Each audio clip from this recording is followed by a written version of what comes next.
For all those who appreciate the work that we're doing here on Standing for Truth, please hit that subscribe button because we are just getting started.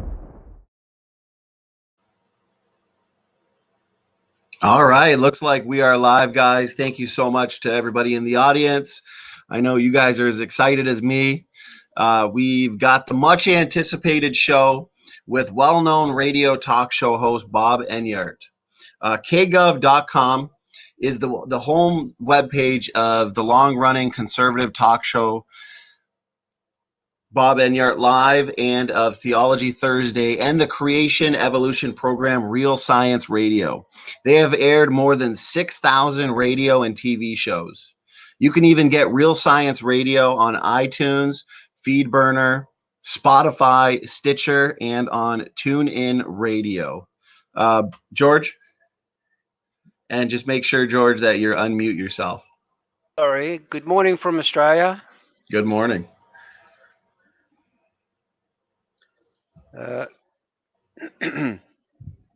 Is it up to me standing or? Yeah. I've got a brief introduction for you there.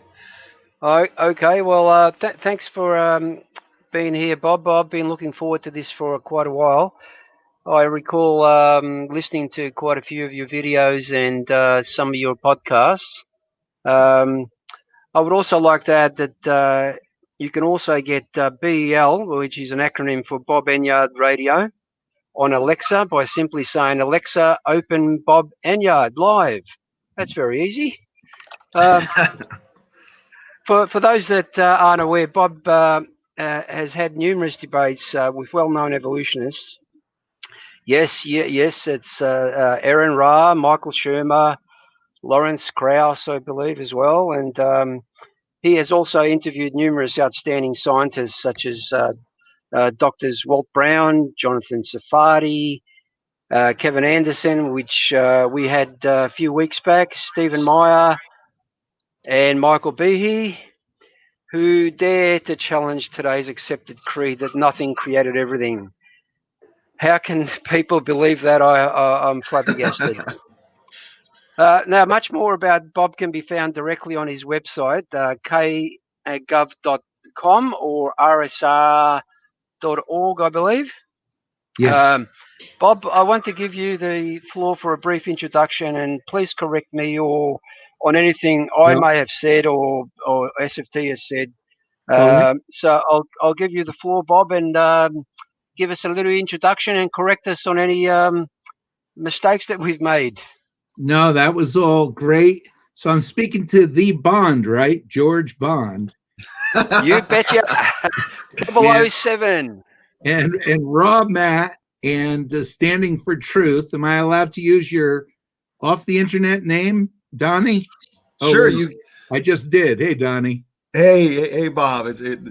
We're happy to have you. It's an honor. We are big fans, and we're really pumped for this, Bob. So thanks again for giving us your time. This is an important show, and everyone's excited for this. So thanks again. Well, you're very welcome. It's an honor to be with you guys. Yeah, we've been on the air 5 days a week for 30 years on America's most powerful Christian radio station.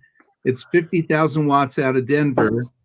And so it's sharing the truth of Jesus Christ, the scriptures, and from a creation perspective, it is so powerful. And over all those years, decades, we have just been blessed to reach many entire families and people in churches sometimes with the creation message that God is our creator. And I know we're here today to talk about the global flood, and there are creationists have different flood models. So I'm really looking forward to talking through specifically the fountains of the Great Deep model called the Hydroplate Theory. Awesome. Yes, I'm pumped for it too. This is very important. For the audience sake, I want to point out we've got a really good show planned for you guys today, and we're going to make it interactive and engaging. Now, a brief overview of today's show is as follows, guys. We're going to be starting with a quick overview of the Hydroplate Theory. Then we will be contrasting the Hydroplate Theory with catastrophic plate tectonics, and also briefly with the vapor canopy model. We will then get into the overwhelming and undeniable scientific and biblical evidence for the Genesis flood, and more specifically for the fountains of the great deep and the hydroplate theory. After this, we are going to provide answers to many of the most common objections to hydroplate theory. We will then be ending with a question and answer period from our faithful listeners. So please tag me with all of your questions pertaining to the topic at hand, of course, the Genesis flood and the hydroplate theory. We'll get to as many as we can, of course, in the time that we have today. Bob, once again, thanks so much. And the floor is yours, Bob. Wow, what an honor. So the hydroplate theory, it's authored by Dr. Walt Brown, brilliant mechanical engineer, got his PhD from MIT, and he was Army Special Forces. He led in the U.S. here some of our leading military labs. Walt would be the head of above 40 scientists, including quite a few PhDs, as the director of the Benet Research Laboratory. Then the Air Force asked him to transfer forces to go from the Army to the Air Force so he could teach down in Colorado Springs at the Air Force Academy. So he's obviously highly qualified. He's a brilliant guy. And back in the 70s, late 60s, even 70s, he saw that creationists who were supporting the global flood, because the Bible tells us there was a global flood, that they had a difficulty describing where the water came from. So there was something called the vapor canopy theory, which we could talk about more in a bit, but the creation movement with the scores of PhD scientists around the world, really hundreds of them, the big creation groups, they all supported the vapor canopy theory, but over the years, they stopped supporting it because it doesn't work scientifically, and the Bible really doesn't say it. For example, the 40 days of rain, if someone were to say that came from a vapor canopy, and that's what flooded the earth, well, after the rain stopped, the waters continued to prevail, increase for another 110 days. So what's the source of the water then? Well, the Bible describes first, it says, the fountains of the great deep broke forth. So we propose, those who have studied Dr. Walt Brown's hydroplate theory, that the water for the flood came from below the crust in a subterranean chamber that circled the whole earth. And that when the Bible says that the fountains of the great deep broke forth, that this was not any kind of a afterthought on God's part, that he didn't create the earth with a ticking time bomb, but when he created the earth in contingency for the fall and the rebellion against God and the world becoming filled with hatred and violence, God designed the creation of the earth in such a way that there would be fountains of the great deep below the earth's crust, waters reserved for judgment. And the alternatives to the fountains of the great deep model, the hydroplate theory, we argue that they have a very hard time, or actually they cannot explain where the water came from for the global flood. If you reject that the water came from below the crust, then you have an incredibly difficult time explaining to the average creationist where the water came from to cover the mountains and to drown everything on the surface of the earth that breathed air through their nostrils. It didn't drown the fish, obviously, although 90% of all marine organisms, all species, went extinct during the global flood. It's called the Permian extinction. So the hydroplate theory claims that God, and we point to scriptures to substantiate this, that when God created the crust of the earth on day 2, the firmament called the Rakia, he put water below the crust, as we read in Genesis 1, and water above the rakia, the crust, the plate of the Earth's crust. And it was 6 chapters later, when the fountains of the great deep broke forth, the author, Moses, he sort of presumes that people know where the water came from, because it was the fountains of the great deep. And in Genesis 1, we were told that God put a lot of the water above the crust, or the rakia in Hebrew, the firmament, and a lot of the water below. So centuries after the fall in the Garden of Eden, God had kicked Adam and Eve out of the garden. And if you recall, he put cherubim on the east of the garden so that men could not get back in the garden. There were 4 rivers that flowed out of the garden that watered the whole earth, a global irrigation system. Many centuries later, most of 2 millennium later, the fountains of the great deep erupted in such a way, we believe that the crust of the earth originally created at 60 miles thick, and perhaps some couple miles or more of water below that crust around the whole globe. That water erupted with tremendous force. It cracked the Earth's crust. And if that happened, you would expect to see evidence of that crack today. And sure enough, we call it the mid-oceanic ridge. There is, in the Atlantic, it's most well known, the mid-Atlantic ridge. But if you follow that around the globe, it circles the globe like a seam on a baseball. And we believe that that is the aftermath, the wound, if you will, of that original crack. There was no mid-Atlantic ridge or mid-oceanic ridge when the fountains erupted. What happened was the water coming up with tremendous force, the crust cracking, and that crack circled the globe at about a couple miles per second in each direction. It's the speed of sound in granite is how fast that crack expanded. And within a couple hours, the Earth was basically, its entire crust was cracked. Today, you Google it, you look at the mid-oceanic ridge, it's about 40,000 miles long, and it stopped when it ran into itself in the Indian Ocean. So the additional evidence for a global flood, perhaps we could get to later, like you guys mentioned, but that's the basic model, water below the crust. And there's a question of what happened, what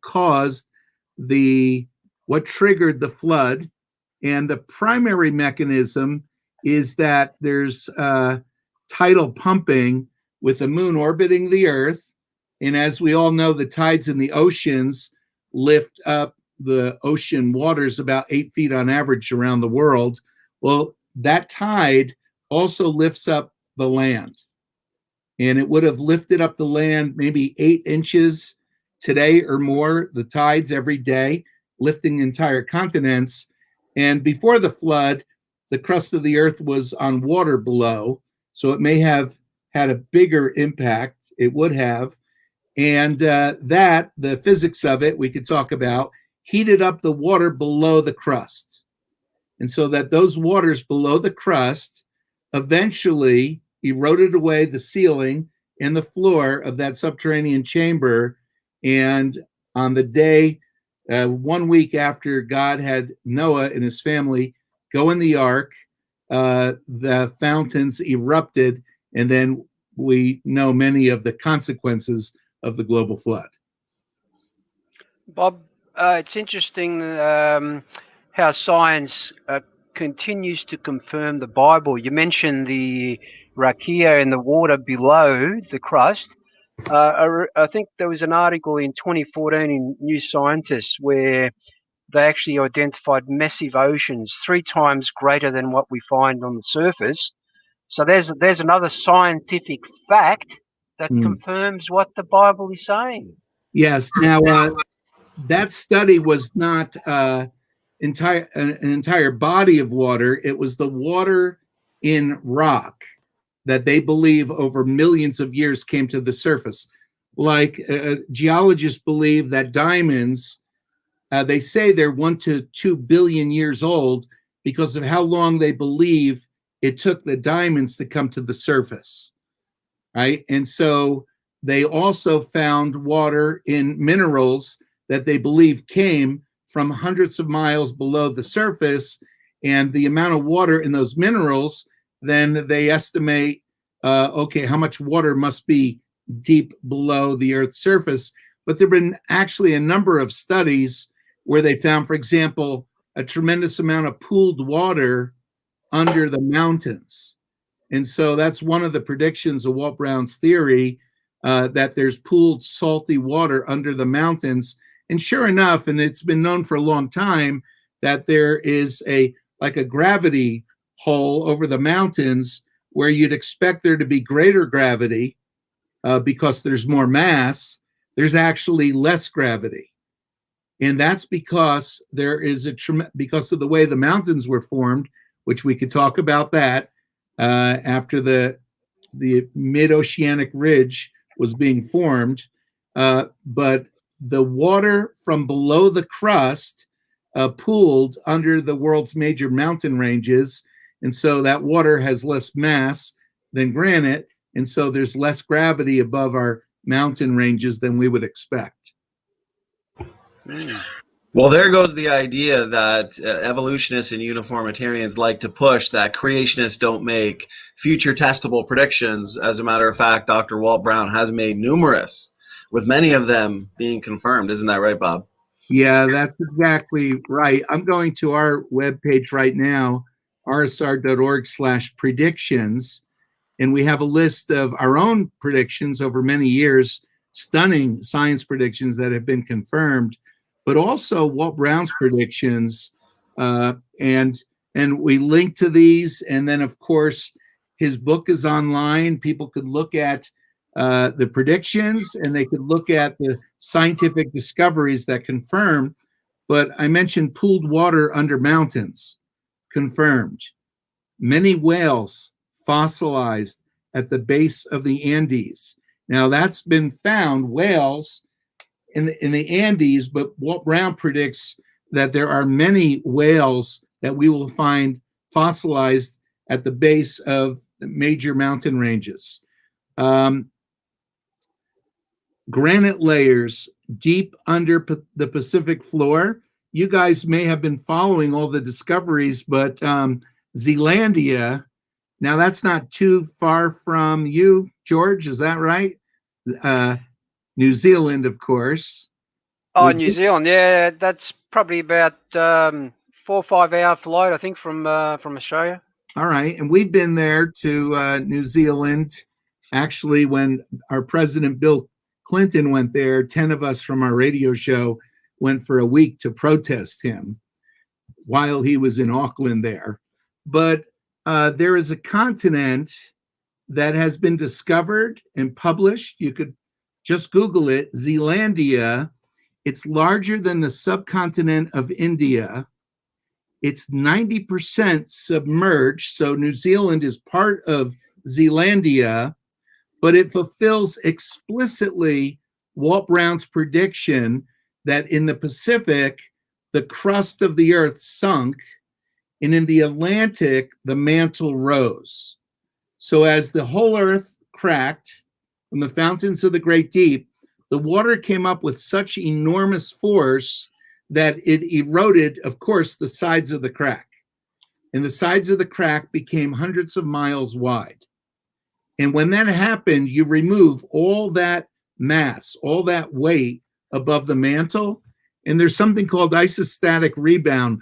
Like if you get a large meteor hits, a meteorite, a crater, if you remove enough rock in this crater basin, the center will begin to bow upward because the whole earth is under tension from its mutual gravity. And if you could picture where the Atlantic Ocean is now and picture thousands of miles long, a swath of the crust of the earth being eroded away, the crack, and then the erosion over a period of 4 months. And beneath that crack where the crust is now eroded away, the mantle was under such pressure that it rose up, isostatic rebound, and coming to within a mile or a few miles of the surface of the earth. And then on the other side of the earth, to compensate, in the Pacific sunk. And the trenches in the Pacific are not from subduction, they're from the consequence of so much mass moving through the earth from the Pacific to the Atlantic. That's how the trenches, the Marianas Trench and the others, were sucked in. And so this is quite a prediction.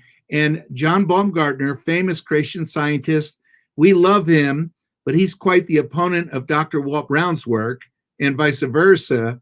Dr. Baumgartner wrote years ago, if Walt Brown's model is correct, there should be a tremendous amount of granite crust submerged below the Pacific. And it turns out now there's not only Zealandia, that's just been published 2 years ago. There are many studies that we have documented and we've linked to ourselves. Walt Brown does in his book, but at our website, rsr.org/HPT. Pretty simple. rsr.org/HPT. You could get the links and find out. We also put this in our Global Flood video of the many swaths of granitic crust that has been found by scientists below the Pacific Ocean.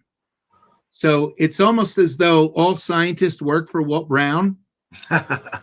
Because when Walt is sitting in his study in Phoenix, where we've been with our kids, swim in their pool with Walt and Peggy. They're just as hospitable. They're just as hospitable as could be. Walt's sitting in his study, and he's looking at the Bible, and he understands it's the fountains of the great deep that came up. So he writes that the crust of the earth in the Pacific sunk into the earth. How does he then go out all over the Pacific and get granite and sink it? You know, he can't do that. The reason that his prediction has been confirmed, and it's continually confirmed with more and more discoveries, is that his model is correct. There was water below the crust that broke up during the global flood when the fountains erupted, and that water caused erosion, and most significantly in the Atlantic, where then the mantle rose up. So there are discoveries like, for example, and we link to these also, we make it really easy to discover all this for yourself, to go look and confirm it. But scientists studying the ocean floor in the Atlantic announced this extraordinary discovery. They said there's huge swaths of the Atlantic where the crust is missing. There is no crust. The mantle is exposed. Well, why would that be? It's an explicit confirmation of Walt's model that after the erosion of the crack, the mantle in the Atlantic lifted and the Pacific sunk. And when that happened, guys, that's how the mountain ranges formed in a day, like the Bible says. Because the hydroplate was the Earth's crust, the rakia. Under it was water, and it's supercritical water. 1,300 degrees under tremendous pressure, extremely slippery. Supercritical water, which is used in industry and laboratories, does things that normal liquid water can't do. It's extraordinary what supercritical water does. And the continents now had an imbalance. The Atlantic rose up 60 miles. The Pacific began to sink. And so North and South America literally slid. The hydroplates slid on the water below, the water in the chamber. They slid to the west, toward the Pacific. And when they ran out of water and nowhere to go, they buckled up. Within hours, the Rocky Mountains were raised up within hours. And we see tremendous evidence for that, the rapid forming of the mountains around the world. And Europe, Asia, and Africa, they slid to the east. And so most of the world's mountain ranges run north-south. And we all know the story that Pangea and that North America and South America were once attached to Europe and Africa.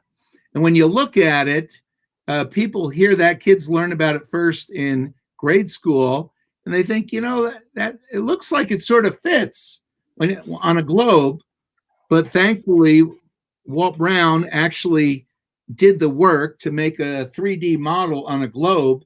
And it turns out Africa, in order to fit, Africa needs to be shrunk by 30%, the area of Africa. And that's actually what the textbooks do. They don't say it, but they shrink Africa dramatically. And they also rotate those continents in different ways. It is not the simple story kids are told, or college students. And so when you look to see what really fits right, it's the continents with the mid-Atlantic ridge. That's the fit. The fountains of the Great Deep broke forth, split the earth all the way around. Today, it's the mid-oceanic ridge. And that crack in the Atlantic, the way it runs, you just get a Google Earth or a globe that shows you the ocean floor, and you see that mid-Atlantic ridge. Up north, it goes through Iceland. And you realize that that does trace the continents. A couple of things on what you said, Bob. The predictions that Walt Brown's model has done. Surely the predictive power of a model is testament to its accuracy. And the other thing about whale fossils being found on mountain ranges, I mean, I recall watching a YouTube video by, I think the channel's name's Nautilus, where they actually found a whale carcass at the base of the ocean, and they actually noticed that was literally been eaten alive, not alive, been eaten while it was on the floor. But they came back 2 years later, and literally everything, including the bones, were gone. Yeah. So that fossil on the mountains sort of is testament to, hey, there must have been a flood that buried this creature alive pretty quickly, because otherwise you wouldn't find it. Yeah, that's right. And scientists have done this almost like controlled studies where they track how quickly the whale carcass, including the skeleton, disappears, and it is incredibly rapidly. And yet we have whales buried in diatomaceous earth, where they're at an angle, and their diatomaceous earth supposedly is formed over periods of hundreds of thousands of years, and yet this whale skeleton is still three-dimensional, and it's covered in diatoms. So obviously that all happened very rapidly. Well, I'd like to say that testable predictions are the gold standard of science. And these confirmed predictions that you're talking about, Bob, demonstrate the validity of the flood model that Dr. Brown is proposing. Mm-hmm. So my question is, out of curiosity, how do the critics respond? Well, are they saying it's just a coincidence, or? Yeah. And when we talk about the critics, it's not only the secular evolutionary critics, but there's a lot of creationist critics. And on Real Science Radio, we've, I think, it seems to me, we have a wonderful relationship with all the big creation groups and their scientists. We've done so many interviews beginning 30 years ago with Ken Ham in studio. And so all these years, but there is a tremendous disagreement between the big groups like AIG and ICR and CMI in their flood model, the creation catastrophic plate tectonics, with Walt's theory of the fountains of the Great Deep. Could I mention a couple more predictions first, and then Of we'll talk course. about how they're handled. Of course. Yeah. Go ahead, Bob. So Walt has predicted in writing, since confirmed, things like, carbon-14 in old fossils, salt on Mars, water inside large asteroids, that asteroids are low-density flying rock piles that are barely held together by ice, water ice. Specifically, that rocks on asteroids and comets are rounded. That's an incredible prediction. And I think I have a photo here. I do. I wonder if I could share my screen for you guys to look at this close picture of Comet 67P. So what do I do here? I just click share screen. That's right. Yep. And then I can approve it once I see it show up on screen. Okay. Yep, there it is. Let me add to the stream, Bob, and there we go. I'll make it full screen so the audience can see better. Okay. All right. So the little sign there, Walt Brown was here, that actually wasn't in the original picture. That was going to be my next question. Yeah. But we did add that picture because when you look at, and I realize we're bouncing around here, if that's okay. I don't know how informal we could be, but this here is a photo. The European Space Agency landed on Comet 67P, and it's extraordinary what they accomplished. And if you could see in this picture, maybe better than the first one, there you can see hundreds, and there are obviously hundreds of thousands or millions of rounded boulders that make up this comet. And if you get a rounded boulder, you need rock to be tumbled in a high energy flow to get boulders like the size of a Volkswagen Beetle, or 6 feet in diameter, 10 feet in diameter. And Walt predicted this. It's just like him predicting the granite, huge swaths of granite. I mean, one chunk bigger than India, beneath the Pacific Ocean, which plate tectonics leaders, including creationist John Baumgartner, would say is impossible. They know there is no granite below the Pacific. It violates their model of plate tectonics. And then, lo and behold, it's overwhelmingly obvious and continually being discovered granitic crust below the Pacific. Now you go out to space, and here are rounded boulders in comets. And so in my brief description of what happened in the hydroplate theory, we talked about water coming up from below the crust, 60 miles below the crust. So imagine the force, the energy. Think about, let's say there was water below North America, and the crust was cracked so that the water could escape to the earth.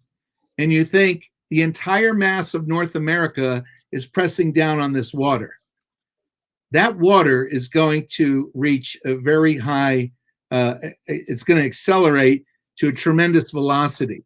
Now, if we continue to talk about Walt's model, it's not only the weight of the crust on the subterranean chamber, but there's a very significant additional energy source that accelerated that water up through the crack at such a rate. And remember all the erosion of the sides of the crack eroding and enormous rocks, chunks of the crust breaking off. And they're rolling up 60 miles, these rocks. Many of them are getting rounded. And that water, with the debris of the flood, much of it reached escape velocity, 7 miles per second and more, and literally left Earth's gravity. And that's how the moon got beat up. How did the moon get beat up in a young Earth? As a Christian, guys, I became a Christian in 1973, a radical conversion. I grew up as a Roman Catholic altar boy, 8 years Catholic grammar school. and freshman in high school, I become a Christian. I start studying the Bible intensely. I'm convinced that God made the earth in the recent past. Evolution is not true. And I would look up at the moon and I would ask my Christian friends, how did the moon get beat up? We believe that God made everything perfect, the earth and the solar system, the heavens. It was all perfect. And the moon, its composition, it's like a mirror, and it reflects the light of the sun onto the earth, day and night, but especially at night. We see it. It's beautiful, but it's no longer beautiful. Now it's all beat up. And then once we developed telescopes, we're able to see that the other rocky planets are all beat up. And the solar system is dangerous. It's now a dangerous place. There are these errant bullets that are flying through the solar system, and quite a few of them hit the Earth. And so, like we have in Russia some decades ago, closer to 100 years ago, a huge swath of a forest destroyed by an impact. So these are dangerous, errant bullets flying around through space. Many of them have collected because they were ejected from the fountains at the same trajectory, at the same speed, with a tremendous amount of water and dust and rock. And as that debris accelerated through space, as it went out and it got further and further from the Earth's gravity became less of an influence, and the mutual mass of the rocks and the debris and the water caused those jets to combine into what we see today, the asteroids and the comets, even what are called the TNOs, the trans-Neptunian objects, and then the meteors. All that debris, all that trash, if you will, that's messed up the solar system, the heavens, that is a result of man's sin. And so when God created the earth, the source of the water for a global judgment was not an afterthought. He created the earth with the waters below the crust reserved for judgment, for a contingency if man sinned and the earth became filled with violence. And so when we look at the moon, we now know why it's beat up. And in fact, the near side of the moon is beat to a pulp. That's where most of the dark Maria are, like the man on the moon, his eyes, his mouth, and all. And on the far side of the moon, that's sprinkled. There's a dramatic difference between the near side and the far side. The near side is pummeled, and it has far more mass. There are these mass differences between the near side and the far side. And so one side of the moon got pummeled and the other got sprinkled. So while you're on the moon, a recent article that I read from NASA, actually it was in September this year, they actually found hematite, a common iron oxide, which is commonly known as rust, on the lunar surface. Now, the question is how is that possible without oxygen and liquid water? Wow. There is so much going on the moon. Sorry, I'm typing while you're telling us this great stuff. But the TESS, the transient events of the solar system, there is so much going on in the entire solar system that's not supposed to be happening if it were billions of years old. But if we, like Mercury's rapid decline of its magnetic field, same thing with Earth, very rapid, shocking, in fact. But when we look at the moon, the Earth's moon, they're called TLPs, transient lunar phenomenon. There are over 2,000 moonquakes per year on the moon, the strongest magnitude 5.5. The moon has unexpected heat being released. It is shrinking, rapid measured dust buildup, yet minimal global accumulation of dust. Molten outer core on the moon. These are all, we have links to all the studies, most of this from NASA and astrophysicists. Volcanism, many young craters. None of this is creationist discoveries. These are all discoveries that contradict their claim that the moon is billions of years old. Ubiquitous micrometeorites, where they should all have been covered up over billions of years of dust, and boulder tracks, radon and helium emissions. The moon is receding. There's dust clouds between the Earth and the moon. They're huge, yet they're temporary. Why are they there right now? So the moon, while the secular world claimed for decades it was geologically inactive, it turns out that there's so much going on the moon that indicates that the moon's surface was destroyed, was corrupted in the recent past, not millions or billions of years ago. Bob, you'll be interested to know that Professor David McQueen, whom we've had, I think, on 3 previous occasions. Yes, I know David. I've spoke to him. Neat guy. Yeah. One of the topics that we intend to cover is the geology of the moon, probably in the next month or so.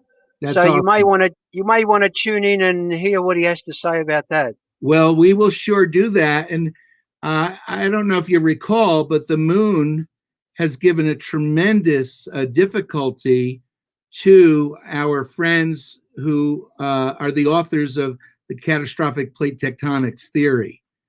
And perhaps we could get, I'm sure we will get into that, but you asked, how are these predictions handled? And the predictions, they go on and on. There are so many extraordinary predictions that Walt Brown makes.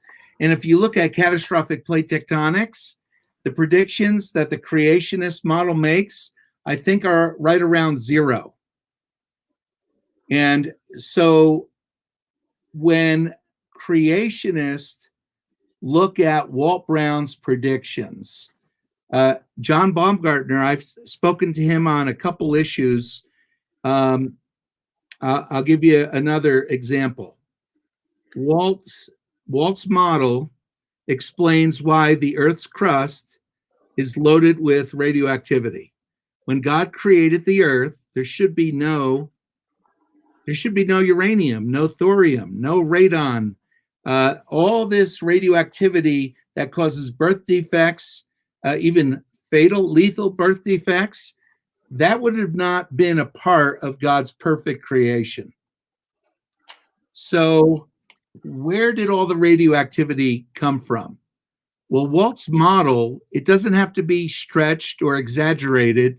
It's the most extraordinary natural outcome of Walt's model, where the radioactivity came from.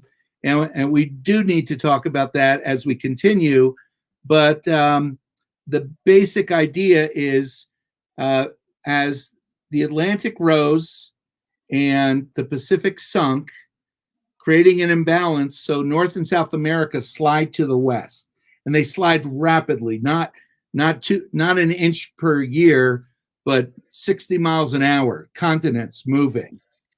And then they stopped, and that tremendous inertia caused the mountains to rise up so that the continents were thickened and buckled.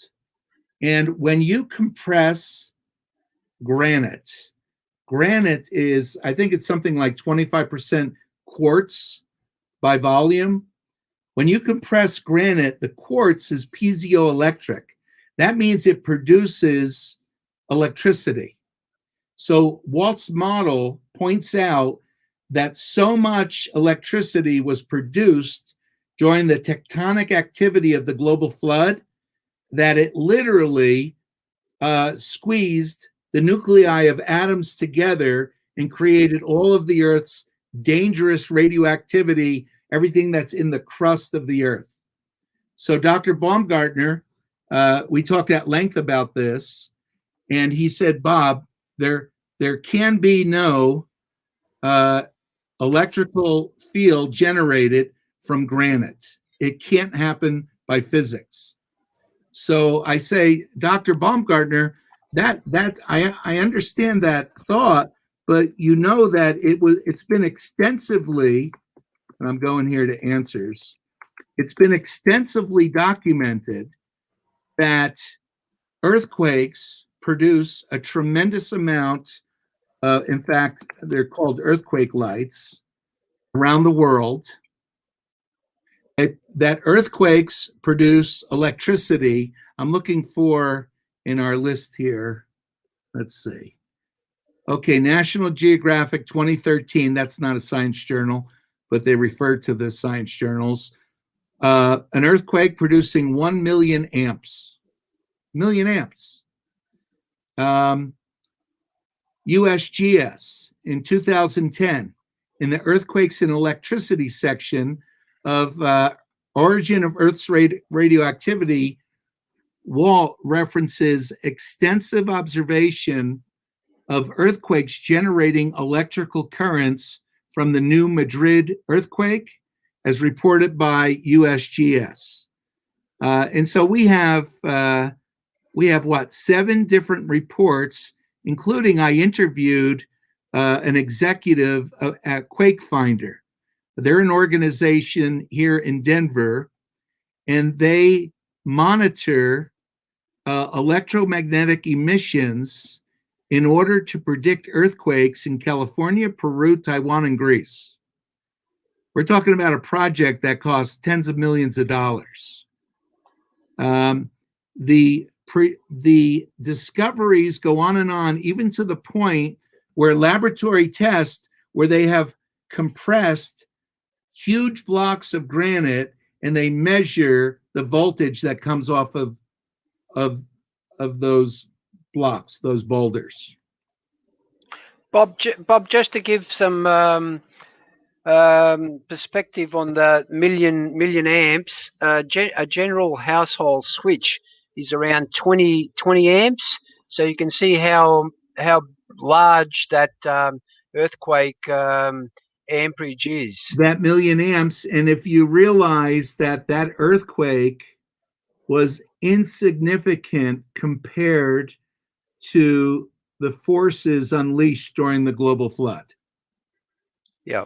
Absolutely insignificant. And so talking to Dr. Baumgartner, and he could respond to this. We've asked him to respond in writing and to acknowledge, with the increasing number of, documented discoveries of earthquake lights and earthquakes producing, and we know exactly how they produce this tremendous amperage.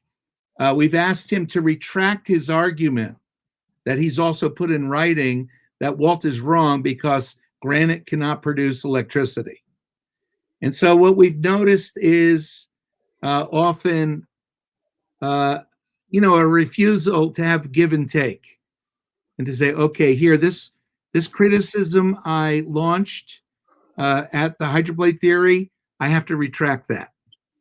In fact, we have a place where we have 2 places on our website where we look for retractions. We have lists where we're waiting for retractions.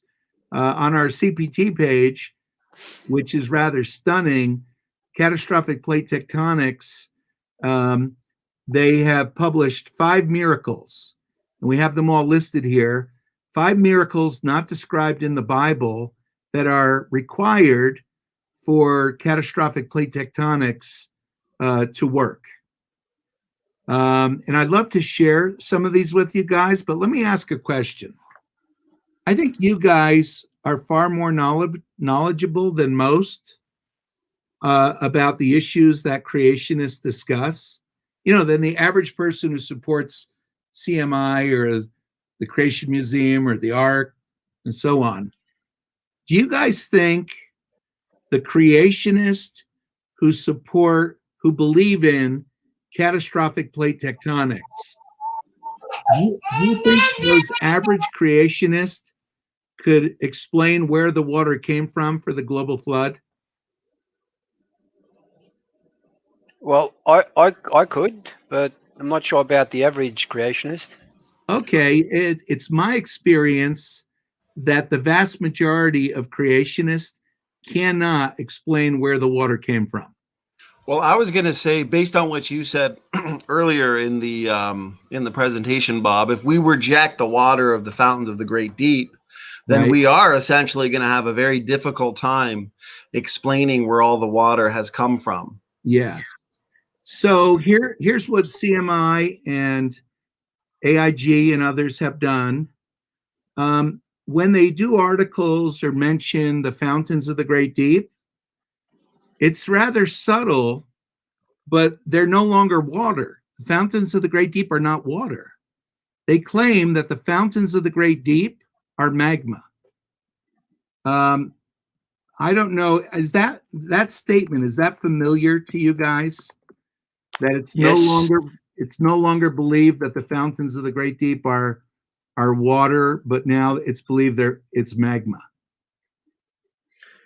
Yes, I think that's the biggest difference between the CPT and the HPT models.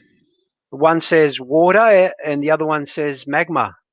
Yeah, so Right. here we have a video of going through the Creation Museum, which we love. I spent a day at the Creation Museum with Ken Ham, two leading creationists here in Colorado, private guys, but Joe Coors of the Coors family, the brewery, and a racetrack owner, John Vandermeer. They chartered a private Frontier airline jet, and we flew to the Creation Museum, spent the day, and came back. And so it was a great time. We love those guys. But in the Creation Museum, let me show you their video here. That's magma coming up from the mantle. And that magma coming up from the mantle is what we're told. Here, maybe I could get a better clip of it here. I could even put the audio on, I think. So does this mean like the fountains of magma of the Great Deep? So that's amazing. It's a neat animation, but they're showing magma coming from the core of the earth, not water. This is a magma-looking volcanic. Okay, so magma, for what's published on the physics of magma, and we've done a series on hotspots and all, there's something called the crossover depth, a couple hundred miles below the surface, where when rock melts, it becomes dense. It doubles in its density and it sinks. It can't rise when it's denser than the mantle rock around it. So we believe, and many leading secular geologists have come out strongly against these ideas that magma is coming up through the mantle. But aside from the fact that we believe it's physically impossible, let's say it did happen and magma came up and it went under the pre-existing sea. It's claimed that that's going to cause supersonic jets. So supersonic jets from magma coming up. Here's a video I've got, I think. Oh, where's the video? In Hawaii, 2 summers ago, we did a whole series of programs. I don't know how I find the video real quickly, but of the magma that was flowing into the Pacific. If you guys remember, one eruption lasted for like 6 weeks. Yeah, and I'll turn off the audio. But so whether you have magma coming up from below the sea or flowing into the sea, you're not going to have supersonic jets rising to the top of the atmosphere.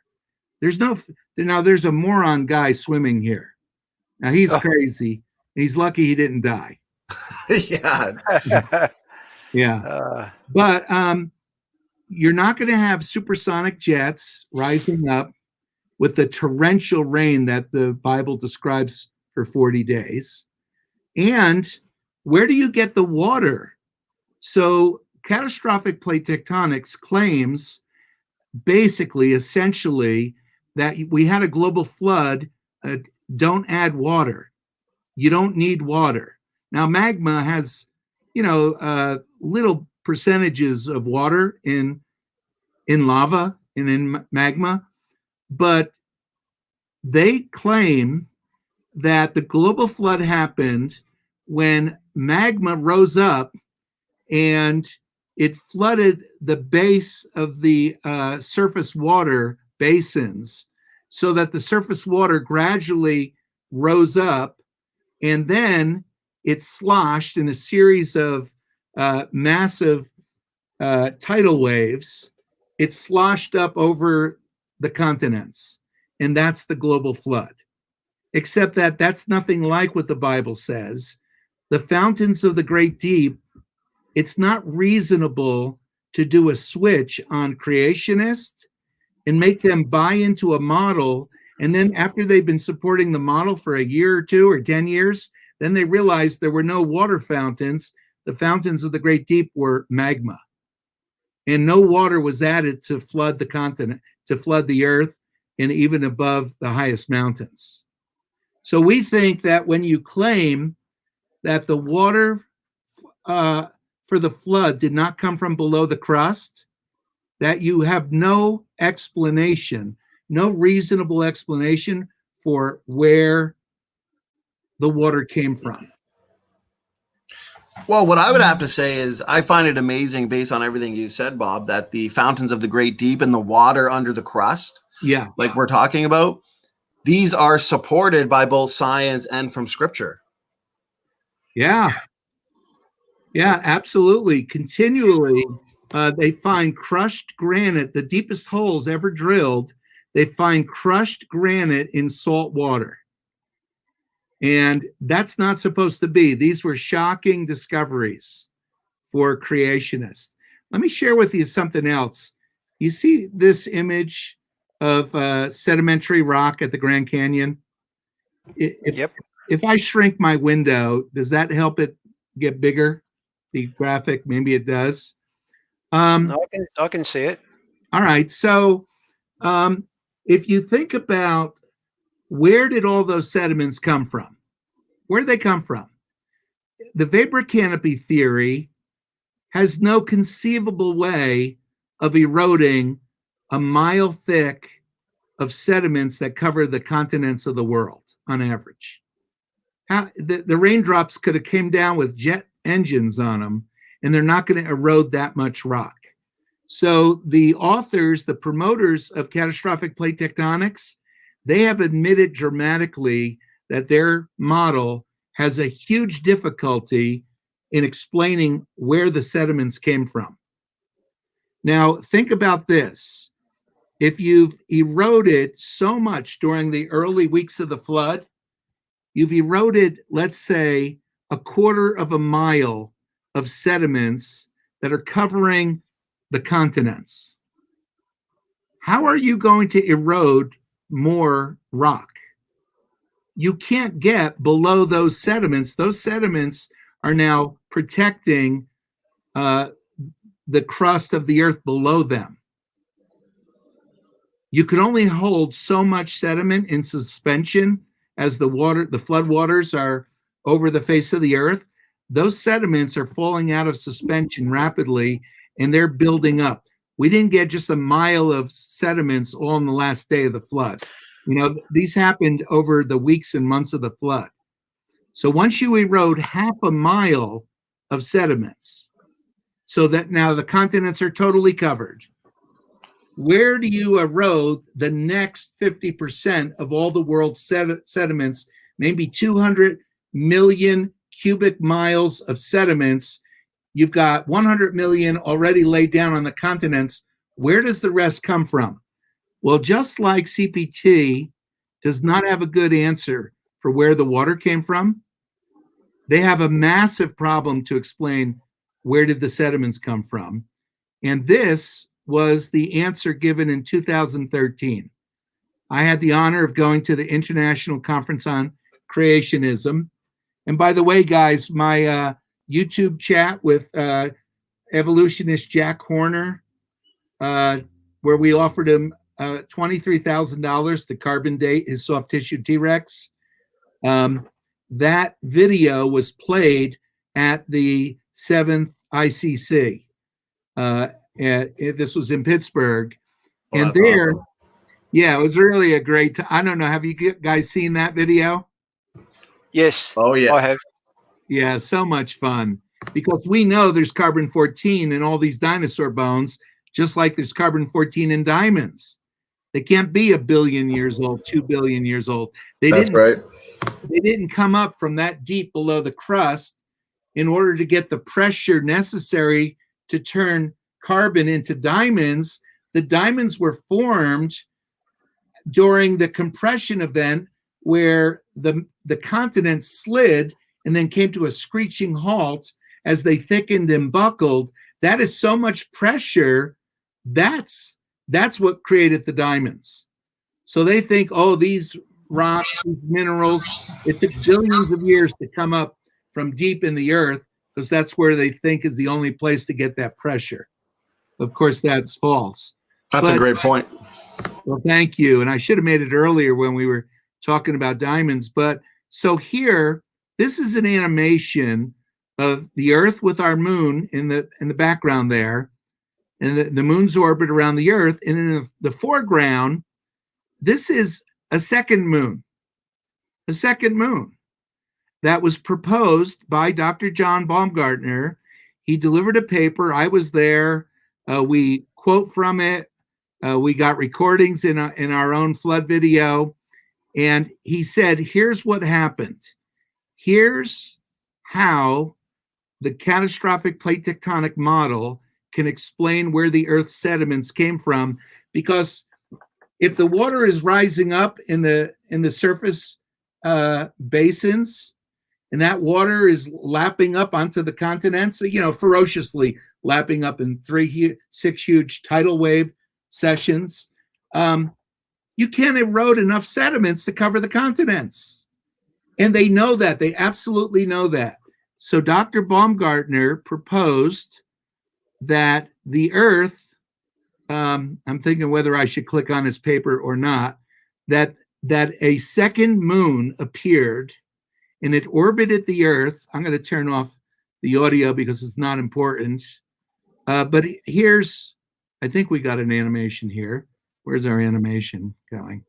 The second moon orbited the Earth 6 times, and the gravity from the second moon was sufficient to cause the floodwaters to become so turbulent that eroded the water of the sediments.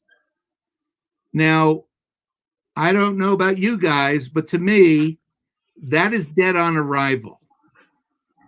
There is no reasonable proposal in order to solve a model problem of where did the sediments come from, that a second moon appeared. That's not reasonable. We call that miracle number 4, because catastrophic plate tectonics relies on a series of miracles that the hydroplate theory does not. So, by the way, after 6 orbits, Dr. Baumgartner said something, we don't know what, pulled the secondary moon out of Earth's orbit, and it's now gone. And so the point of this is not to show what a bad idea this is. The point of it is to show the huge problem that CPT has in explaining where the sediments came from. So not only could they not explain where the water came from, they can't explain where the sediments came from. So 3 years later, Dr. Baumgartner revised this. He didn't retract it. He said he was revising it. He should have said he was retracting it. But what he put in its place is also completely unable to explain where the sediments came from and then how they were distributed. If we were to ask the typical, again, with my questions, right? The typical creationist who loves, ICR, loves CMI. You guys have interviewed so many of our favorites, Rob Carter, Jonathan Sarfati, Kevin Anderson, and so many. I mean, these guys, they're extraordinary human beings and scientists, but their groups support not plate tectonics, catastrophic plate tectonics, just like to us, It's the same thing as theistic evolution. Christians who were trying to figure out how do you put the secular science into the Bible, they took evolution and they made it theistic evolution. Well, we believe Dr. Baumgartner, who got his PhD, a secular geologist, and he says he had an epiphany. We quote him. He said this, in fact, at this ICC meeting. He said he had an epiphany. Let's put plate tectonics into Genesis and see how it works. And so we think that was the same dead end, the same mistake of putting evolution into the Bible. You just Christianize evolution and you've got a catastrophe. So you take plate tectonics, where all the evidence is against plate tectonics, just like all the evidence is against evolution, and you put plate tectonics and you call it theistic plate tectonics or catastrophic plate tectonics because you speed it up 1,000,000-fold. And you're now going down the same dead end where you're not going to make predictions, you're not going to understand, and you're going to give creationists and Christians a very weak foundation on which they can explain where did the water come from, where did the water go, where did the sediments come from. So I just asked the question, the average Christian, the average experienced creationist who agrees that CPT must be right because all the big groups support it. If you were to ask them, how did it start? How did CPT start? Right? Well, the Bible says that the flood started with the breaking forth of the fountains of the great deep. CPT says that the physical laws were somehow altered by God to cause the events of the flood to unfold. So that's our CPT miracle number one. And if you're going to change the physical laws supernaturally, then you might as well not have a scientific model because you can't test it, because every problem is solved by a miracle. So CPT miracle number two, this is how the flood itself then actually began. The edges of the supercontinent, Pangaea or whatever they want to call it, the edges of the continent got colder by 720 degrees. And by getting colder, they sunk into the mantle. And that's what got catastrophic plate tectonics going. Now, that's the claim that a miracle happened, but it's not a miracle as described in the Bible. It's what another geologist, a neat friend of mine, Phil Budd, here in Denver, he's a creationist, PhD, maybe a master's. Phil Budd calls these miracles of convenience. Whenever your model has a problem, say that there was a miracle and that solves it. So how does a creationist start CPT? Well, the edges of the supercontinent got 700 degrees colder, and therefore they got denser and they began to sink into the warmer mantle. Now, I suggest that not even 5% of all the creationists who believe in CPT have any idea what they believe in. They have no idea, that they have a hard time explaining where the water came from, that they don't know that this happened. And then miracle number three, maybe it's part of number two, I don't know. The Earth's mantle got mushier or it got firmer, right? We link to all the papers published by CPT's lead authored. We're not making any of this stuff up. It's as accurate as could be. And here's Dr. Baumgartner saying the mantle's viscosity at the time of the flood was lower than that at present to permit rapid sinking of the lithosphere into the mantle. So the mantle either had to get softer, or since the flood, it got firmer, one or the other, but that's another miracle.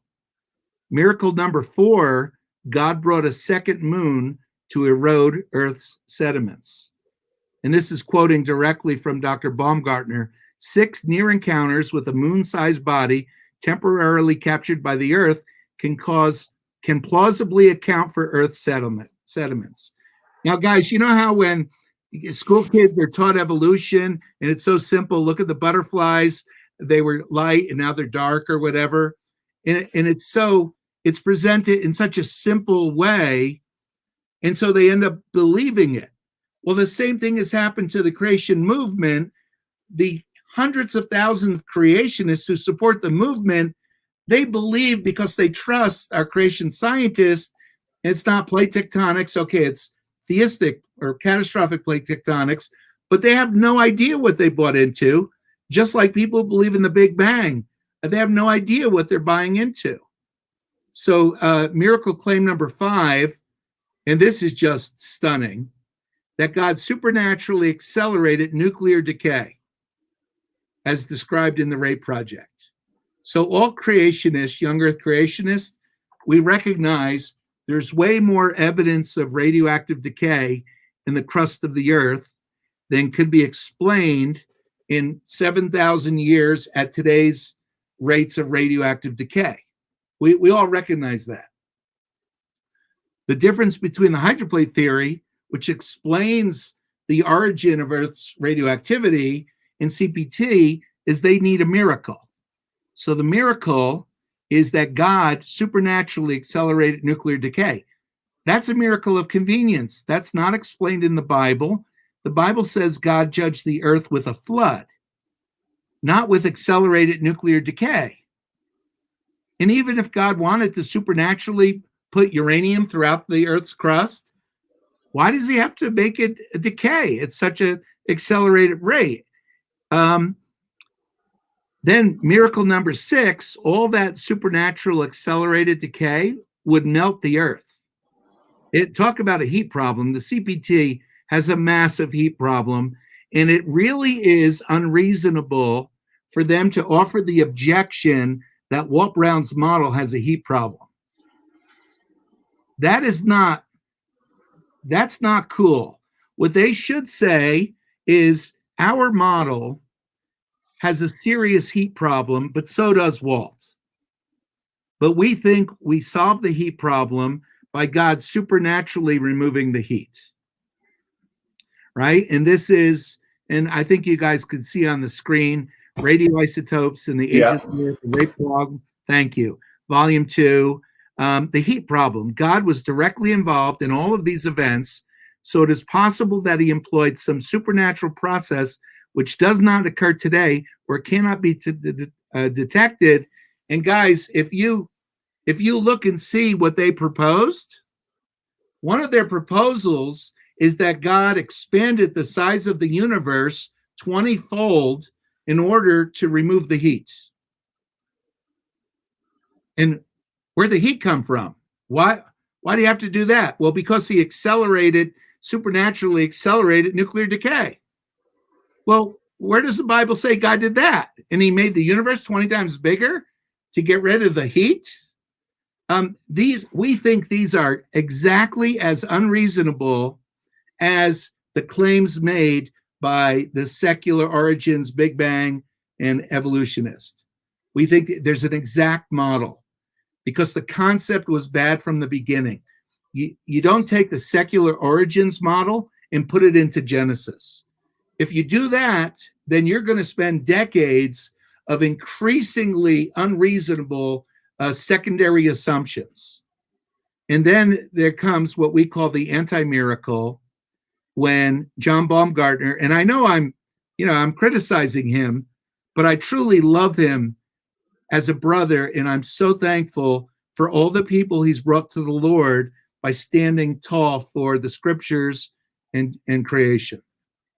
And I have honored him in dozens of programs that we've done, whether he's been on the show or not, the materials he's produced, promoting them. So there is a love, but there's a tremendous disagreement. So John Baumgartner and his associate, brilliant engineer, brilliant beyond measure, Dr. Mark Horstemeyer, they stood up, they did a plenary talk at the ICC in Pittsburgh in 2013. And here's what they said. They said the the rocks brought back from the moon are just as real as the moon itself. They're just as real as the Earth. And because the lunar rocks have the radioactivity they do, we know that the moon was created before day 4. That stunned the entire hundreds of creationists, many scientists who were there. It stunned everyone. And thankfully, Danny Faulkner, who was the moderator, he stood up and he rebuked Dr. Baumgartner in front of the whole group. He rebuked him. Because if we young Earth creationists are going to say the moon was created before day 4, just like the day agers say, just like Reasons to Believe says, then we are no longer being true to our commitment to the text. And here's what's even worse about their claim. And I don't know that they ever retracted this claim. They will both tell you that they don't know why there's accelerated decay. They don't know how the accelerated decay happened. But they do know there's evidence of accelerated decay. So when you don't know why it's there and you don't know how it happened, why take that extreme lack of knowledge and use it to undermine confidence in the Genesis account? If anything, admit your confusion, but don't make an assertion that the moon had to be created before day 4. So we are waiting for retractions. I hope this is not rude to do this, but we're waiting for these miracle claims to be retracted. And only miracle 4, with the second moon appearing, if you click on that link, you could read Dr. Baumgartner's paper from 2016, and he should say it's a retraction, but he doesn't. He says it's a revision. In his revision, it eliminates the second moon, but it replaces it with a proposal that's equally incapable of explaining all the sediments on the Earth's surface. And if his secondary proposal was plausible, he would have never proposed a secondary moon. Never. Because this is like an obvious claim. Oh, the tectonic activity during the flood was enough to create the sediments. No, it wasn't. And where did the sediments come from? Once the continents were blanketed, once the continents had 3/4 of a mile of sediment laid down, where did the next 1/4 of a mile of sediments come from? So, guys, I don't know to what extent you support, one flood model or another, but let me ask a question. Maybe you guys could answer this question for me. In Walt's flood model of the fountains of the Great Deep, where the water comes from 60 miles below the surface, does that model give an indication of where the sediments may come from to blanket the continents? Well, since Yes. it's limestone, for sure, because it's made chemically in that model. Yes. And think about the mudstone and think about the sandstone. And all the sedimentary rocks on the surface of the Earth, they were eroded away from the crust of the Earth and from the subterranean chamber, from the ceiling and the floor. They were eroded away as the fountains rose with tremendous force to the surface. So Walt's model, the fountains of the Great Deep, it explicitly tells us where the sediments came from. The floodwaters brought the sediments to the surface. I can agree with that. Bob, two things. If I can go back to the magma rising from the sea, from below the oceans. Yeah. Are you aware of this island called Surtsey? Yeah. We make a big deal about Surtsey. We love Surtsey. Yeah, well, Surtsey, as you know, was formed within 10 years, and I think it was about 2.7 or 3 square kilometers in size, but Yeah. Within 50 years, 50% of it has eroded. So that's another point Wow.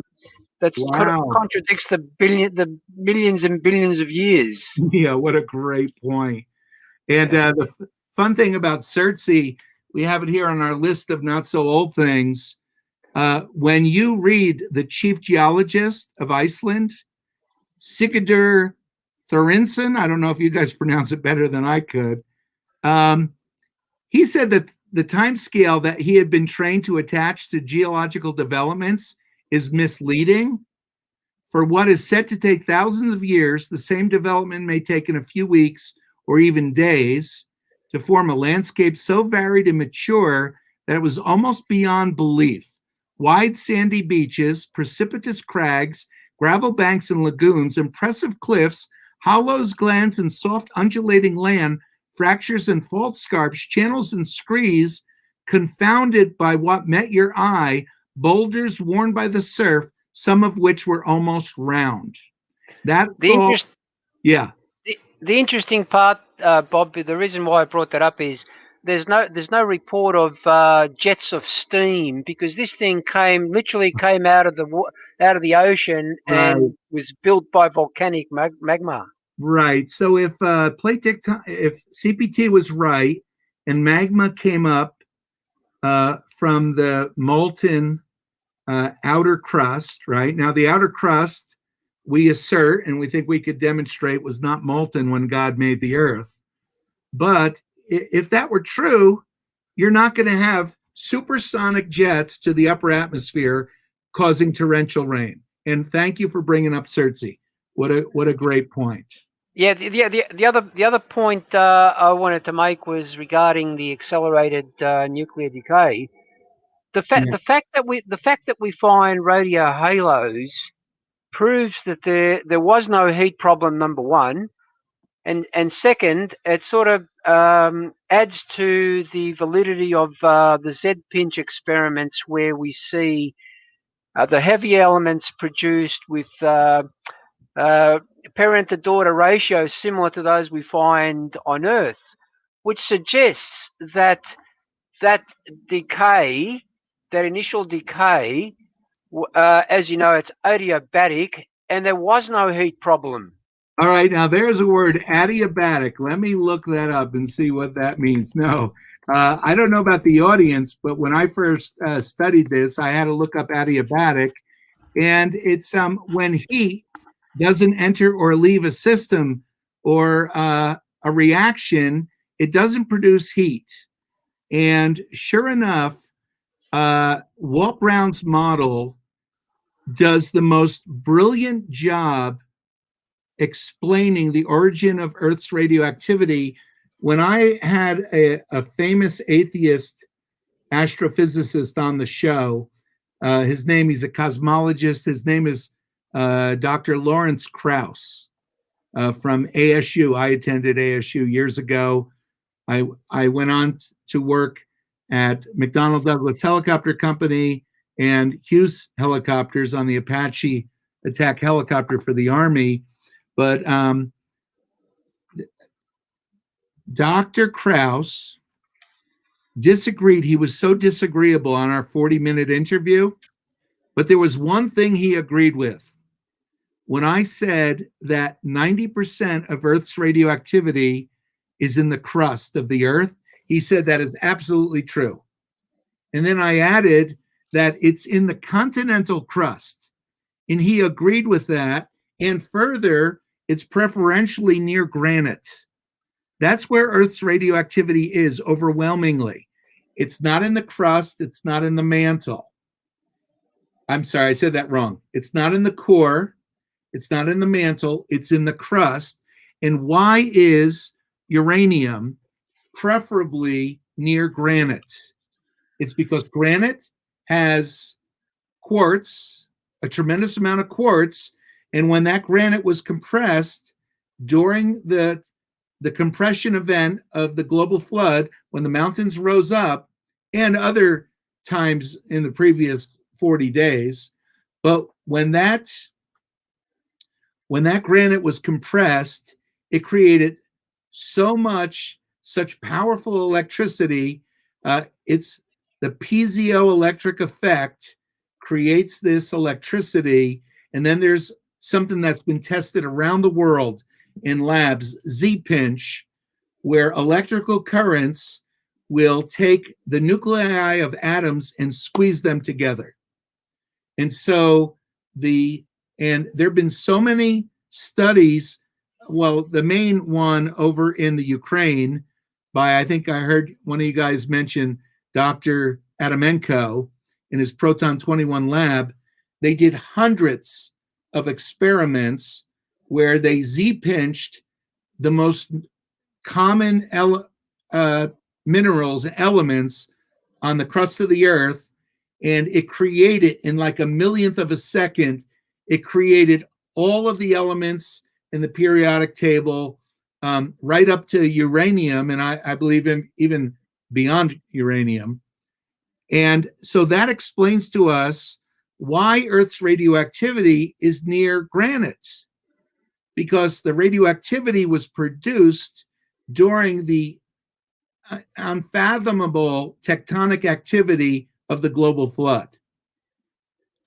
Bob, did you notice the answer Lawrence Krauss gave? He literally hand waved it away and called it an anomaly. Yes, an anomaly. Think about what he believes, right? He believes that uranium and the different isotopes of uranium, the ratio of the two is extraordinarily precise. Uranium-235 and 238, the standard deviation is so tiny, less than one uranium-235 atom for every 100 238 atoms, even though they have very different half-lives. And uranium is found all over the world, and almost wherever you find it, it has this precise ratio of 100 to 1. So if those uranium isotopes were created in supernova, or when black hole collided with a neutron star or whatever, that's now how they say these elements were made. Then why would it be that billions of years later, after swirling around in nebula out in space, and then ending up on a molten Earth, why would we find them in this extraordinary precise ratio all over the world? Why would that be? Yeah, and if it was a molten ball of rock, you'd expect them to have sunk deep into the mantle. Exactly, because uranium is so dense. Like gold, uranium is denser than gold, and it should have sunk deep into the earth. Lawrence Krauss, he's a physicist. He should do better than a Bible-thumping pastor and talk show host. But he said, well, uranium floated because it's a large atom. Well, it's not the size. If you have a really big 8-cylinder V8 engine and you throw it into the ocean, it's not going to float because it's big. It's the density that causes something to float or sink. And uranium is one of the most dense elements, if you exclude atheists. Not to mention that there wouldn't be granite to begin with, because if it was a molten planet, it would all be rhyolite. Yes, you can't. They cannot explain granite, just like they can't explain the moon, and they can't explain how stars form, and they can't explain how life originates. They can't explain the dust in the galaxies. They also can't explain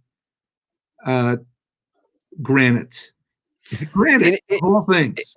In addition to that, Bob, granite is made up, I think, of about 4 minerals, and each one of those minerals has a specific density. Yes. And if it was molten, you'd expect those minerals to have effectively gradated in those densities. Yes, exactly. Guys, you see this headline, 2017 Science headlines: lightning bolts create radioactivity, scientists discover. Well, we're cracking up, right? We put Walt Brown was here on this. We put Walt Brown was here on tons of science. I love it. Discoveries. because all scientists work for Walt Brown. All of Walt's supporters knew all along that lightning, electricity, creates radioactivity. Now, Bob, can I just take you sort of a little bit off track a little bit, but it's still to do with the heat problem. Sure. I've heard of, and I think most atheists and evolutionists think of a solution to the heat problem based on just one specific characteristic, but I've heard of boundary conditions. Oh yeah. And most people aren't aware that it's not just one particular factor that's involved in dissipating heat, but there's a number of other ways that the heat could have dissipated and not been a problem. Well, could we, you guys, I know I've heard you talk about engineer Bryan Nickel, aerospace engineer. Could we ask him, now you're getting a little bit more into his domain. I'm a talk show host and a pastor. And Bryan, come on, Bob. I need a life. No, really, guys, I need a lifeline here. We welcome Bryan Nickel. Well, I just, if it's okay, I just forwarded to him the link you guys gave me to StreamYard to join this interview. And I did ask him last night, I said, Bryan, if I get stuck, will you be available to help me? And he said he'll be at work, but if he possibly could, he'll join in. So the link you gave me, would it work for him if he clicks on it? Yes, definitely. Yep. And you guys are such a blessing to us. So of course, if he wants to join and add to the discussion, it'd be an honor. Amen. Well, that's really nice of you guys, and to be so informal, I appreciate that. So while we're seeing if Bryan could call in, mentioning I'm the pastor of Denver Bible Church. Guys, I'd like to break some news on your show. We haven't said this on my show yet. It's not hit the news yet. But Denver Bible Church, we have sued the federal government in the state of Colorado for the COVID restrictions they put on our church. And our federal judge, Daniel Domenico, ruled 44-page ruling in our favor. He said, we will prevail on the merits. So he said, members of Denver Bible Church do not have to wear masks, and they don't have to have this arbitrary limit of 50 people in their church. So it's stunning, you know? So the state of Colorado appealed immediately to our 10th Circuit, and the 10th Circuit put a very gentle stay. And they said, well, let's see what develops in Domenico's courtroom. So we have oral arguments scheduled for a week from today. And we just heard from the Attorney General's office in the state of Colorado, 4 attorneys. They called our lead attorney, Rebecca Messel, and they said, Rebecca, you're going to like this news. We're going to concede. We're going to drop our resistance, and you guys won this round. Wow, you've heard it first on the SFT channel. Amen. That's awesome. That's right, awesome. SFT. Beautiful. And the reason it appears that they decided to fold their cards is because there was a victory really by an action at the U.S. Supreme Court a couple of weeks ago where churches in Brooklyn, they got a reprieve from Governor Cuomo, Andrew Cuomo's draconian restrictions. They basically won that at the Supreme Court. Even though the whole court didn't hear the case, they won it.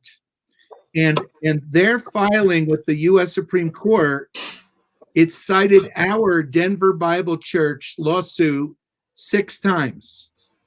And so when our Attorney General saw the writing on the wall that the Supreme Court, at least, you know, all this indication agrees with us, they rather drop the case and let us have a victory now than perhaps we get a victory against them at the U.S. Supreme Court. They didn't want that to happen. Amen. Well, you heard it here first. That's amazing. That's amazing. Yeah, super. And looks like Bryan Nickel Bryan, thank you so much for being here. We appreciate it. We love the work that you've done. We've learned so much from you. So thanks for being here, Bryan. Yeah, thank you for having me. So, Brian, they asked me a question that I didn't feel qualified to answer. So maybe I think it was George Yes, yes, yes. Bond. Could you put that question to Brian? Definitely. Hi, Brian. I've had a short discussion with you on Messenger at Facebook. Yeah. I believe you're working on the 9th edition at the moment, and I'm very eager to see those calculations for the heat problem because I'm a retired civil engineer, so I understand a little bit about mathematics. So I'll be eager to have a look at those. But the question that I posed to Bob actually it wasn't a question, but it was more about the addressing the heat problem, and I'd stated that there's really not one factor that can explain the criticisms towards creationists in this area, but I mentioned boundary conditions. And I'm sure you can expand a bit on boundary conditions and how they actually can be used to solve the heat problem. Yeah, well, I think it can be used to understand it a little bit better, and to identify where I think a lot of the criticisms of hydroplate theory go wrong. So I won't say that we can just easily or easily solve the heat problem for hydroplate theory, if you want to call it a heat problem, in terms of having some summation of numbers that just gives us an absolute, oh, this is solved, right? But I think where a lot of the criticisms go wrong is they tend to oversimplify hydroplate to the point that they so that they can analyze it, but then they leave out a whole lot of physics that's happening in the hydroplate scenario.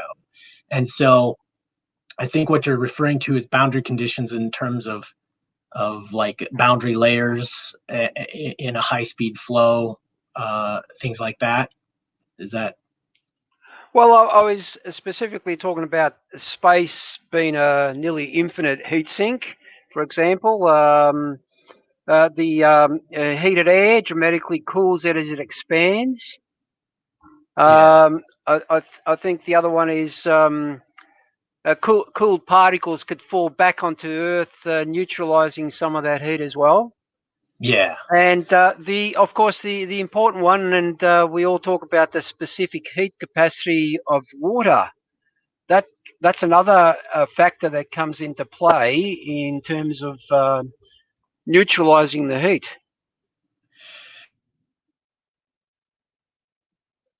Yeah, I think it definitely plays a role in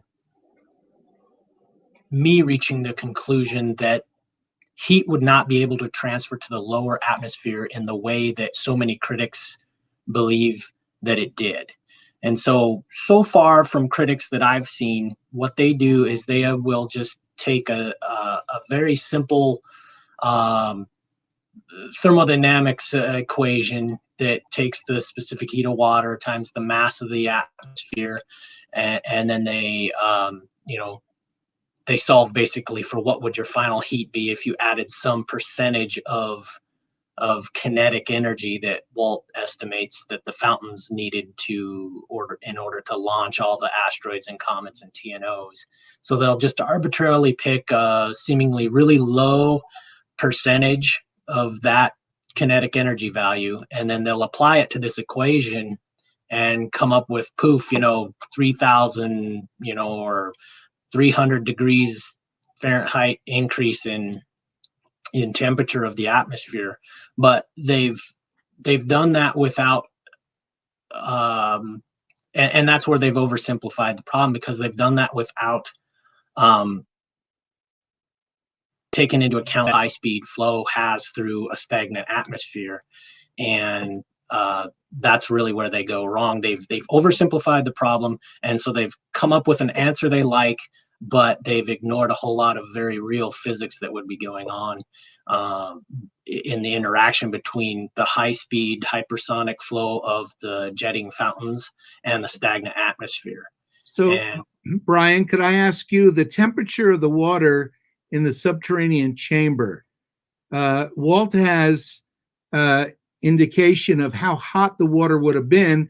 And that's why the natural thought is, well, when it's up on the surface, it's going to scald all life to death, even those on the ark. But how hot would the water have been in the chamber when the fountains erupted?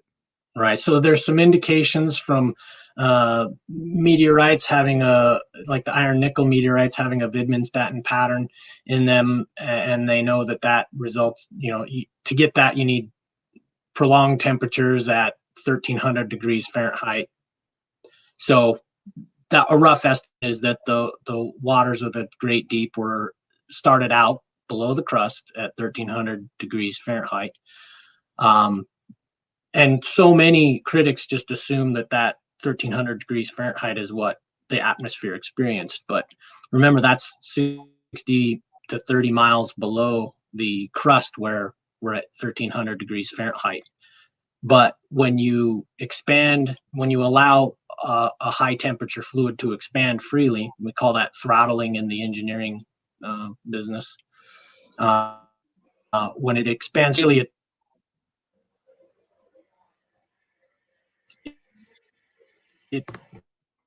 Hey, Bryan, we're getting bad audio from you. Could you begin again? When it expands freely, what happens? Well, you don't have a good connection. Here, let's try this.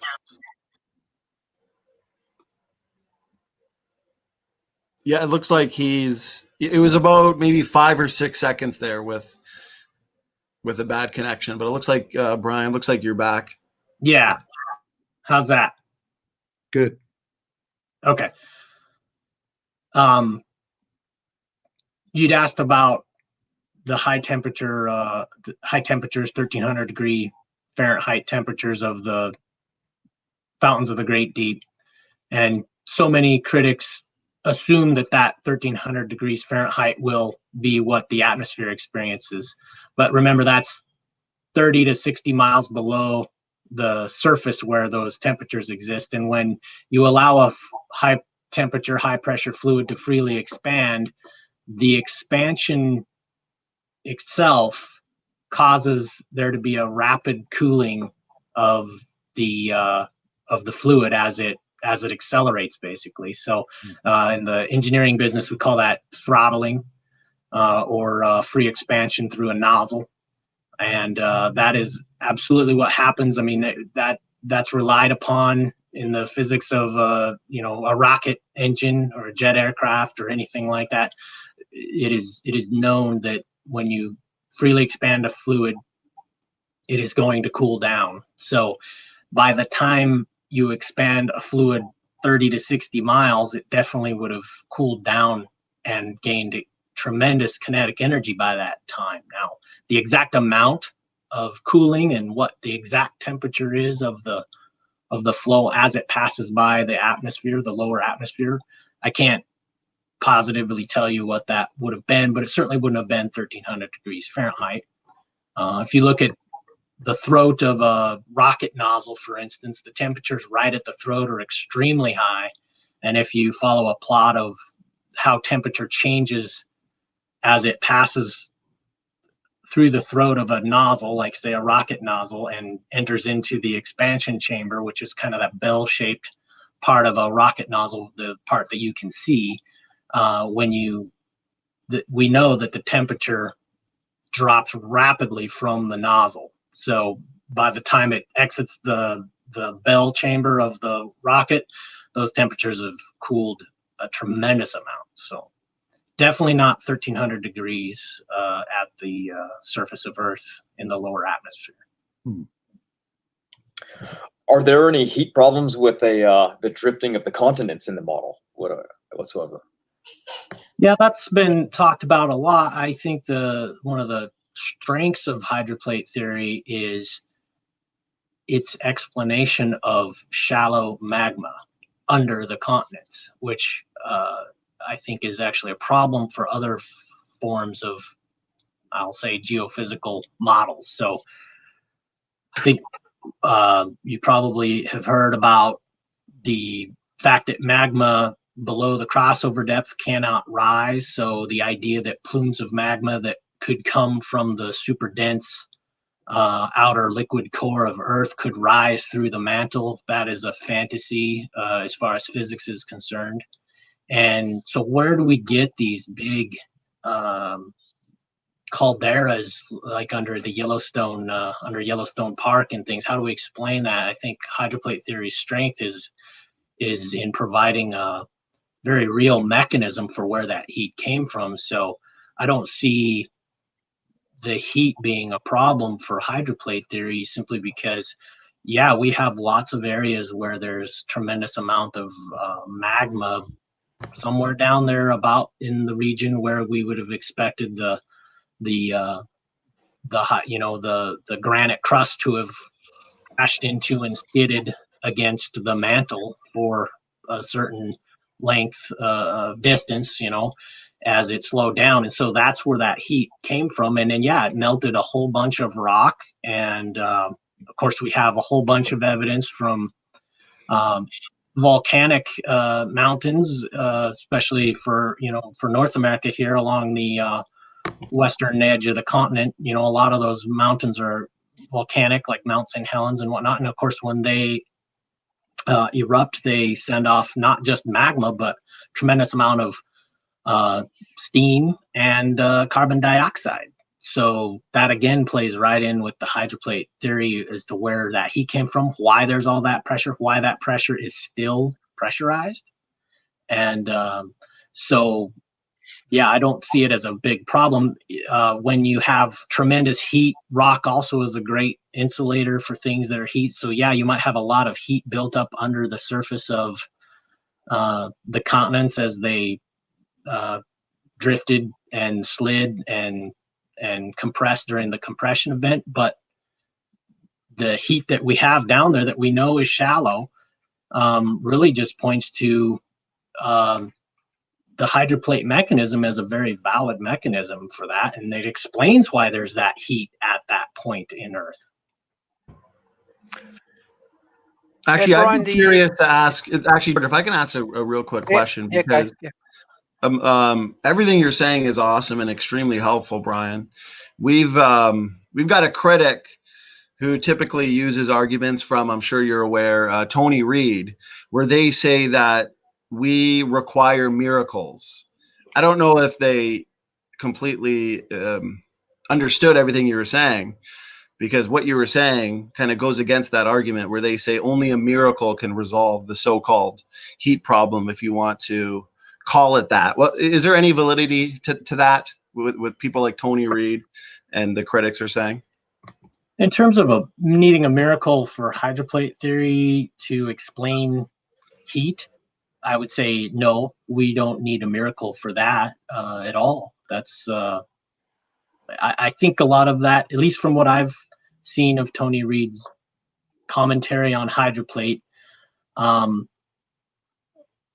there's definitely some misunderstanding of what hydroplate theory is saying, and I think his videos on the subject, to me, they don't convey that he has grasped what hydroplate theory is about or the mechanisms in it. That, or he's glossing over. I won't speak for him, but that's what it seems to be.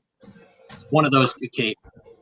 Right, I would agree with that. And then they'll say that the removal of the heat, the excess heat, they'll say that only a miracle can explain that, which once again, would you say misunderstands, as you were saying, they're oversimplifying it? Yeah. In fact, I've been working on a video for about 2 years now to answer this question in a way that will convey the very real sciences behind thermodynamics and heat transfer, and the very real physical phenomena that's happening in the hydroplate scenario, so that there's a more thorough and accurate presentation of hydroplate theory's heat management, we'll call it, because it's not a heat problem. It's just how, heat, these mechanisms generate heat. There's certain mechanisms in hydroplate theory that would generate heat. But then the question is how does that heat move through the system and what what is our heat management say? And so it's not that there's a miracle required or that we have this amount of heat that we just don't know what to do with it. We know exactly how that heat moved around or would have moved around. I think critics tend to kind of jump to the problem before they've bothered to understand the physics that explains the problem. Hey, Bryan, is Walt Brown qualified to evaluate the heat implications of his hydroplate theory? That's good. A good point. I don't know Tony Reed's background or some of these other people's pedigrees who are critiquing hydroplate theory. I mean, certainly physicists should be able to come up with I'll say a more realistic and more fair critique of a heat management of hydroplate theory. But Walt's a mechanical engineer, and I think anybody who's been in the engineering field and interacted with other engineering students, I know I went to Montana State University for my degree in mechanical, and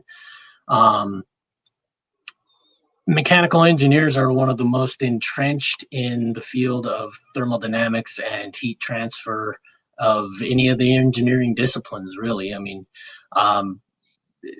other disciplines like, say, for instance, aerodynamics and civil engineering, a lot of times when you have to go to take your thermodynamics courses for your rubric in those fields, you are pretty much very likely going to be having a mechanical engineer as your professor for those classes, because thermodynamics is right out of mechanical engineering's wheelhouse. So Walt is eminently qualified for that. He graduated from a little podunk school called Massachusetts Institute of Technology, and he graduated with his PhD there with a focus and emphasis on heat transfer. So Walt is by no means uninformed as far as the heat management in his own theory. Walt actually worked in MIT's heat transfer lab, and he received his PhD from their heat transfer division in their engineering department. So he really is eminently qualified to consider, and he has throughout the entire development of his model for decades now, considered the heat generation and dissipation of the hydroplate theory. Yeah, I think people hear mechanical engineering, it sounds like gears, but there's a whole half of the discipline that is dedicated to thermodynamics and heat transfer. So the big part of mechanical engineering. You said that you were working on a video a while ago, but doing all the math calculations. Is that still in the works, or are you still more working on the book? Well, I've been doing kind of a little of both. And, I will say I didn't. The video won't be all the math calculations. It'll have some calculations that just show the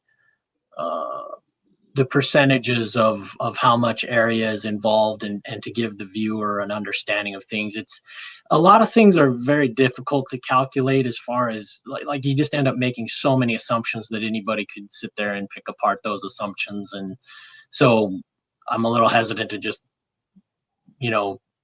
vomit a whole bunch of calculations into a video. I don't think it would help with understanding the concepts. The idea behind this video will be to show the physical interactions that have to take place, that we know would have taken place, and just show how those physical interactions are going to severely limit the amount of heat transfer that can happen with the lower atmosphere. And that's the main thing, because most everybody who's critiquing hydroplate theory will just immediately jump to a lot of adjectives describing how Earth would cook or boil or fry or whatever. And so the goal of this video is really just to educate as far as what type of physical phenomena were really truly involved in hydroplate theory, and show how you cannot just take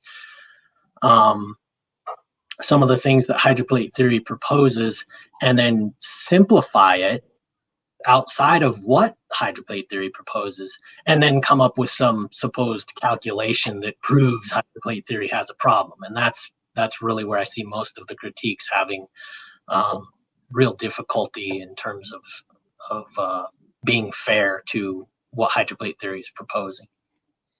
Bryan, one of the misconceptions is that this heat occurred on the first day. I mean, the flood occurred over 150 days. Yeah, that's another. Are they really taking into account that it wasn't over one day? It was over 150 days. That's another thing that does come up. Even John Baumgartner has essentially done the equivalent of that, where when he's calculating the amount of energy it would take to produce, I think, all the deuterium that Walt claims, he says, well, if you'd have done that, you would have vaporized, the crust and the oceans and everything. Like, everything would have just been vaporized. And it's kind of interesting that he does that, because Walt, in his book, has a calculation where he did that very thing and said, yeah, if you take it over, zero time, then yeah, you add that much energy all at one time to, this much crustal mass and this much ocean and atmosphere mass, then yeah, it all vaporizes. But if you spread it out over 40 days, suddenly it's not a whole lot more intense than an LED light bulb. So time is a very important factor in this, and I think a lot of critiquers tend to skip that. One of the questions from a critic was that a lot of the energy produced, Walt Brown said, was in the million, was 5,000 trillion H-bombs. And the question is on your screen right there. Love for you to ask what Walt Brown's high numbers are from the website, assuming a total energy of 2.2 times 10 to the 38th power. If you can see that anyway. But Walt Brown said something like 5,000 trillion H-bombs were going off. I don't know if that was during the fountains of the Great Deep breaking forth, and if that would be a numerical heat problem. So I think that in context of the hydroplate theory, what Walt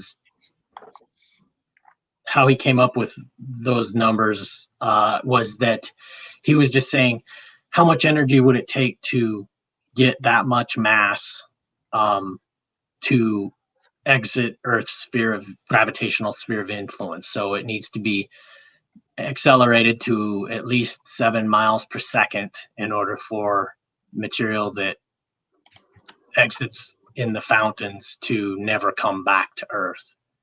And so that's how he arrived at that kinetic energy estimate. And so that would be, you could accelerate one rock at a time, or, one packet of water at a time, doing that. So yeah, those very large kinetic energy estimates are not something that all have to happen on like the first day. It happened over 40 days is what Walt claims.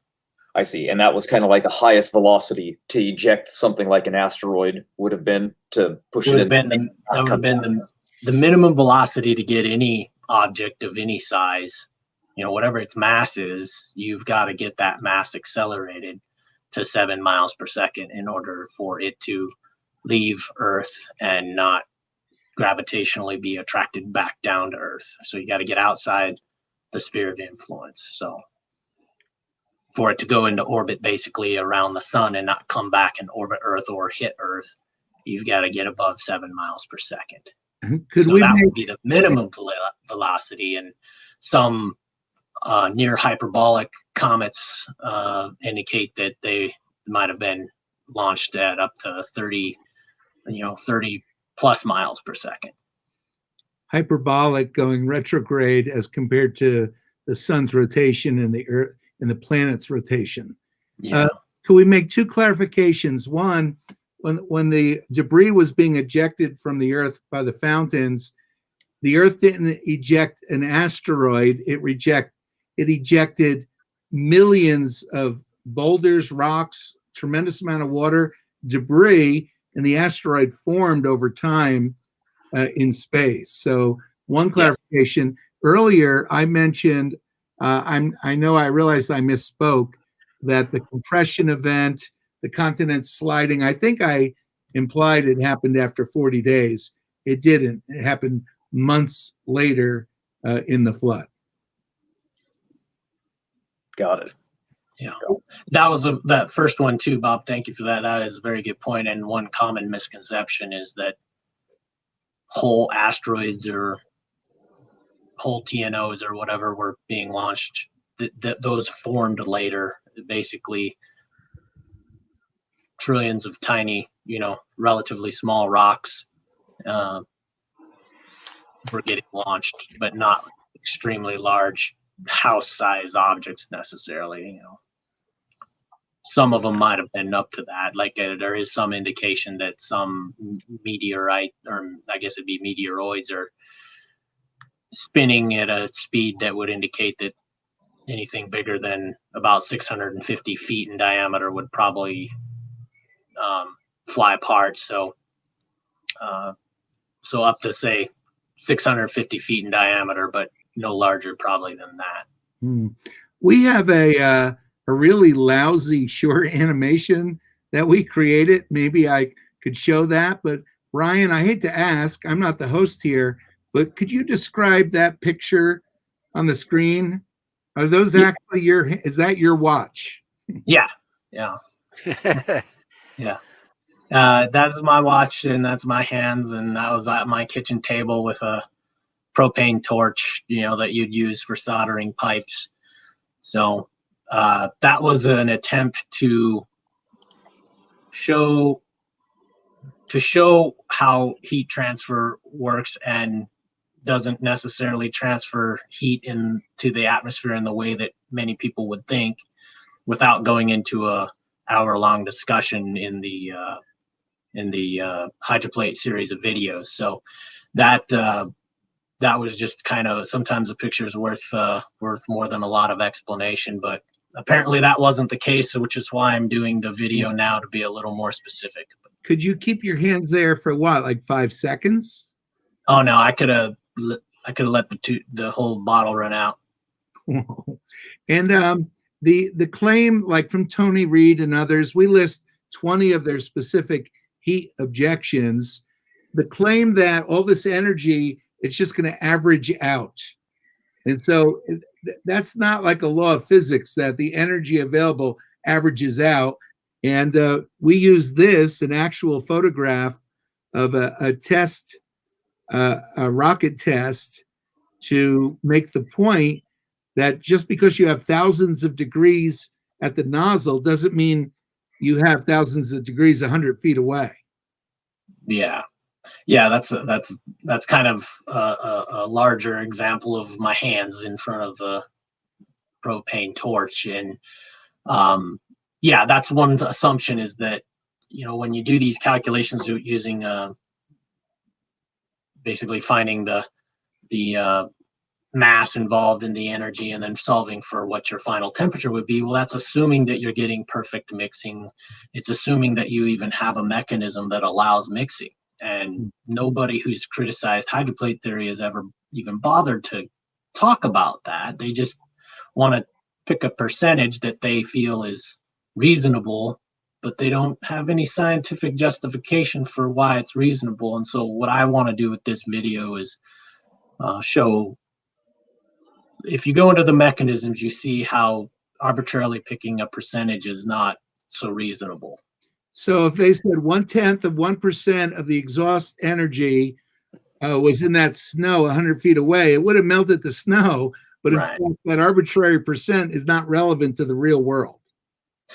Yeah. And the further away you get, the harder and harder it is to mix. And so we're simplifying something into an experiment that maybe a first-year physics student does in a very controlled environment on their table, where you can wait, and if you add this much heat to your box that's well insulated, you can roughly get, some average temperature over time and conclude that, that works for that scenario, but that's in a very controlled and closed system. But now we're talking on a global scale. How do you get thorough atmospheric mixing to the point where you could conclusively say that some people in a boat at the surface would absolutely for sure die, and that becomes much more complicated. And so this video will show and highlight that, just very similar to, if you, I guess, wanted to use a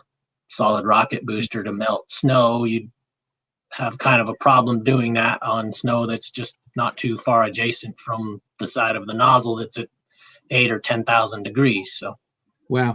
Well, if the fountains came up with tremendous heat, that doesn't mean they're going to overheat the atmosphere. Could you repeat that, Bob?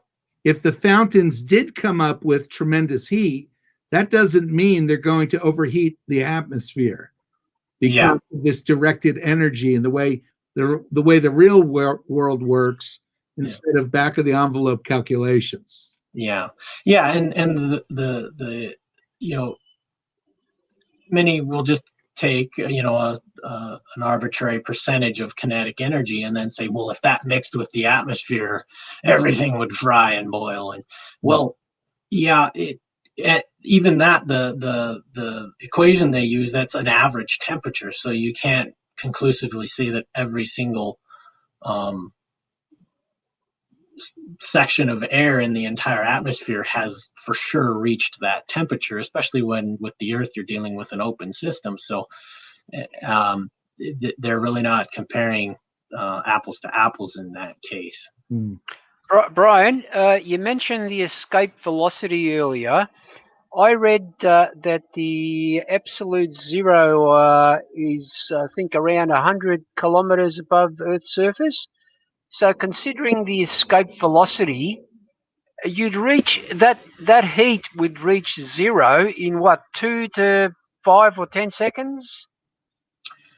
Yeah, certainly depending on the speed that was reached for a given pulse. I don't know I'm not sure the source that you're saying the temperature, the atmosphere, as far as altitude. You can look those things up with a Google search. I think temperature is a little misleading as far as going with what the temperature of the atmosphere is above the Earth. There's a lot of factors that affect that. And remember, temperature is just a way of telling us, giving us an idea of the heat of something. But you could have one molecule that's 5,000 degrees as far as its energy, its temperature. But if it struck you, unless it hit a nerve ending or something, you'd probably not notice damage from it, right?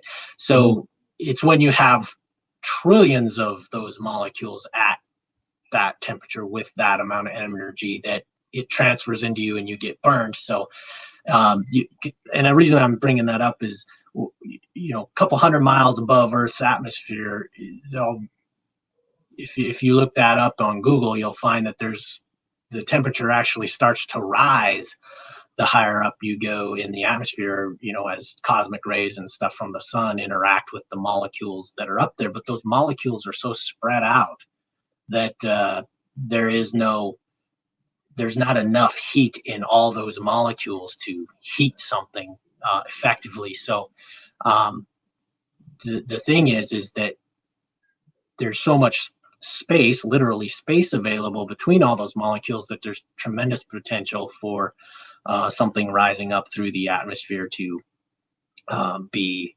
very, it's able to radiate its heat out because there's no atmosphere to interact with in general. There's not really that many molecules to interact with. So the more of that clouds as well, the more ejecta that is launched above Earth, the less and less the sun's rays are able to hit those molecules. They might hit the outer molecules and excite them, but the stuff that's behind it gets more and more shaded, we'll say, from Earth's rays, and so those have the ability to radiate their heat more effectively. So yeah, in terms of the launch speeds, material that was 1,300 degrees down at the base, if it gets accelerated to 7 miles a second, the lower atmosphere where all life is about 7 miles. So it would, if it was going 7 miles a second, by the time it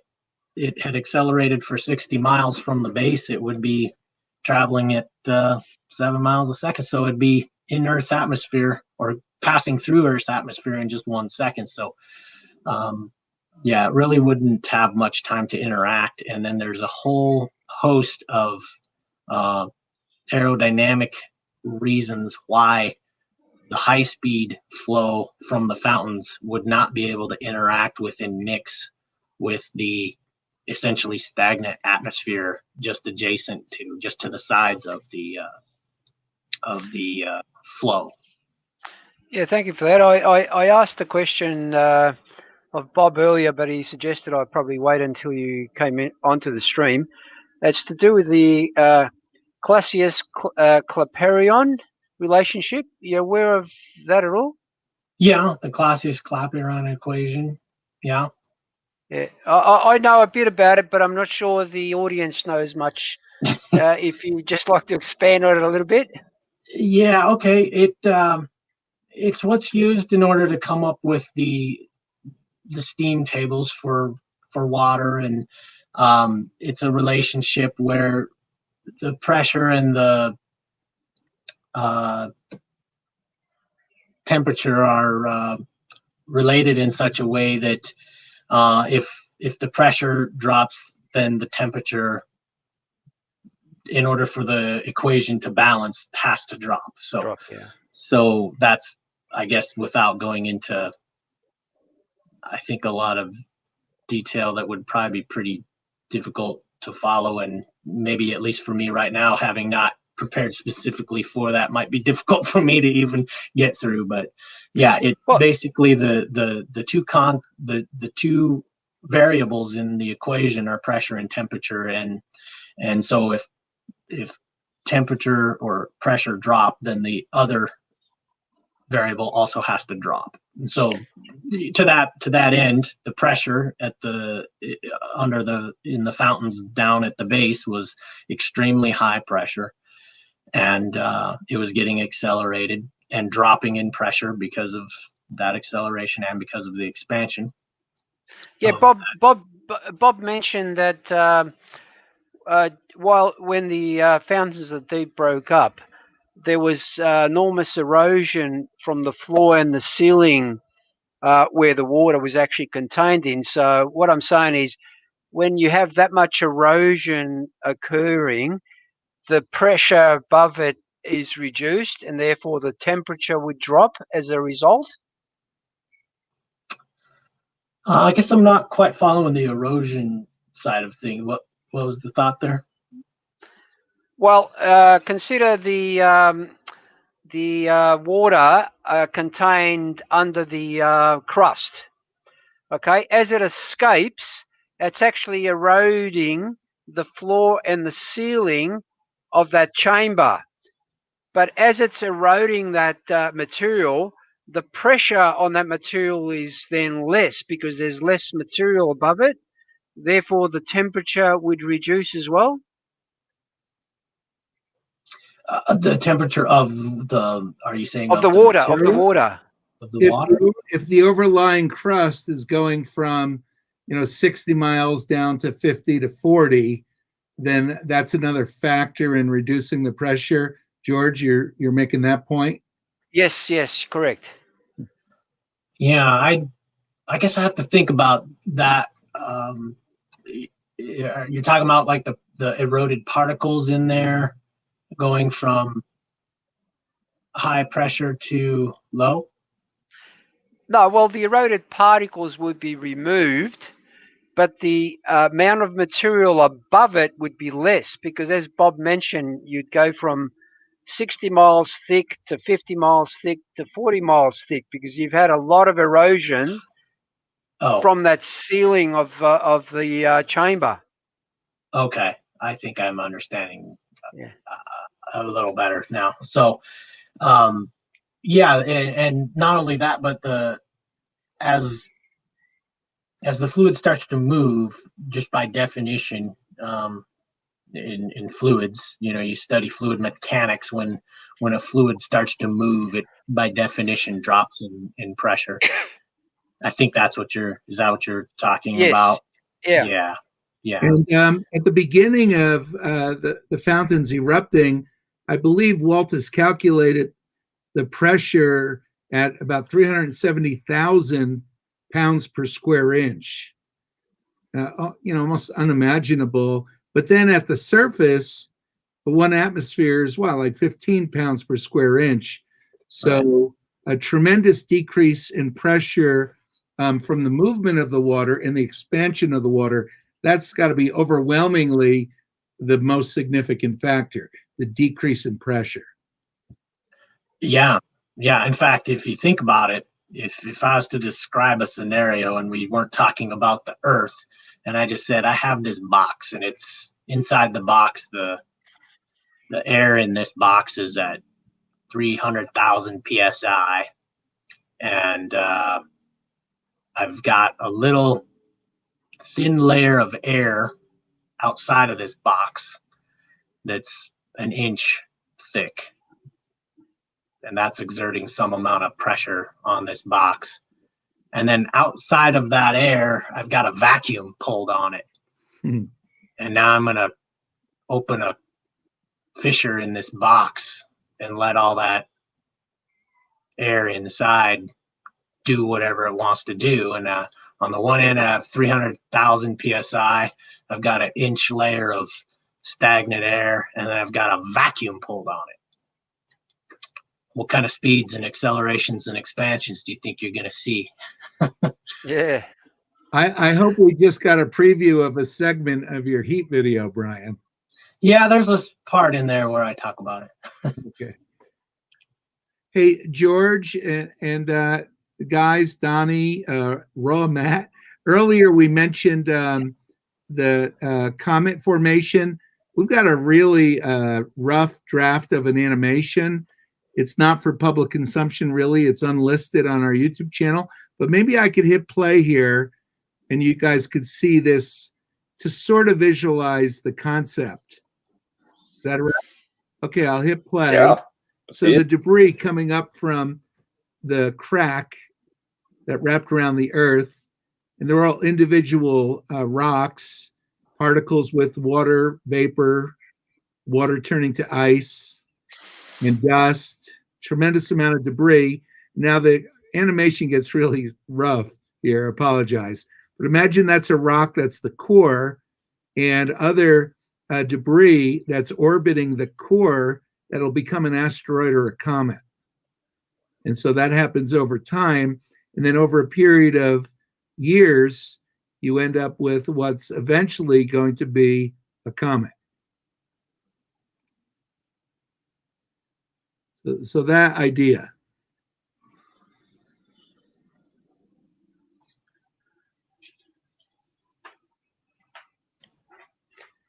Yeah, I know SFT had a few more questions to ask.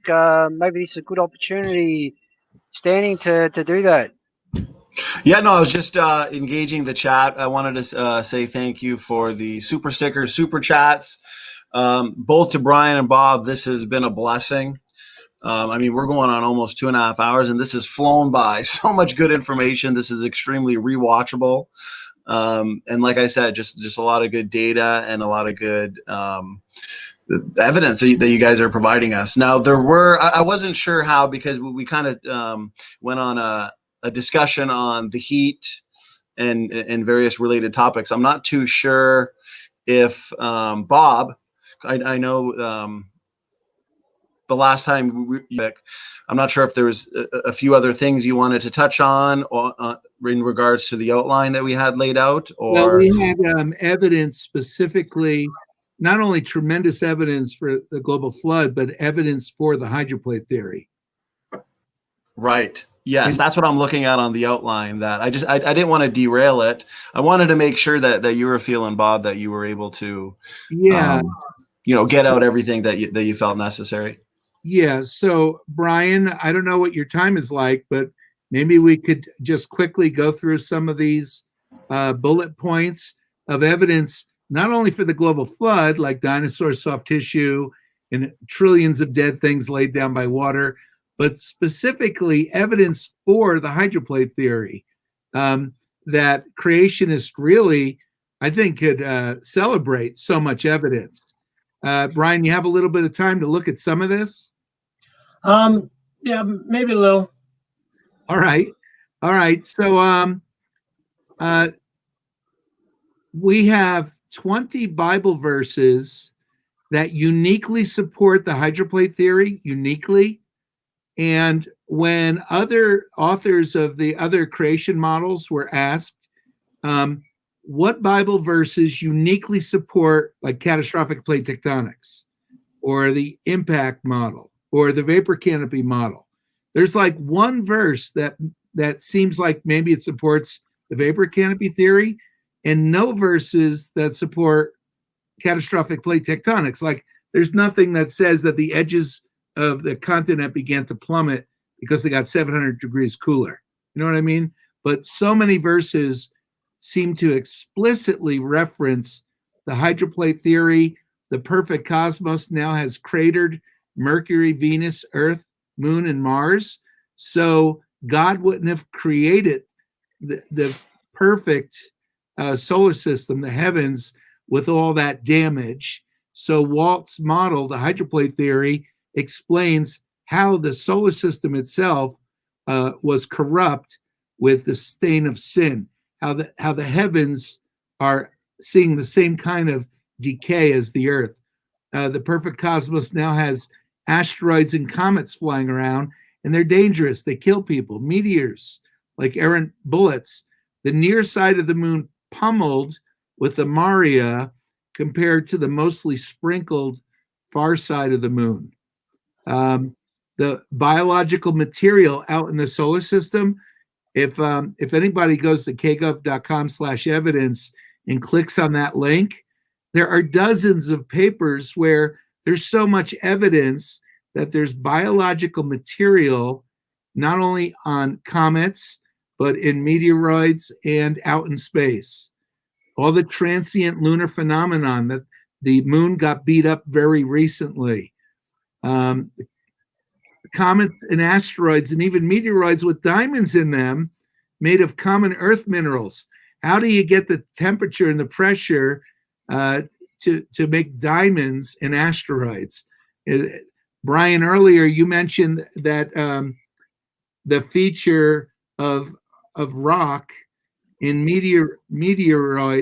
meteorites, I can't pronounce the word, where you need very high temperature over a long period of time to create that feature in iron. Yeah, the Widmanstatin pattern between iron and nickel, that's one of the signatures that tells you whether or not you have just a chunk of iron or whether or not you have a meteorite, say if you're out looking for meteorites.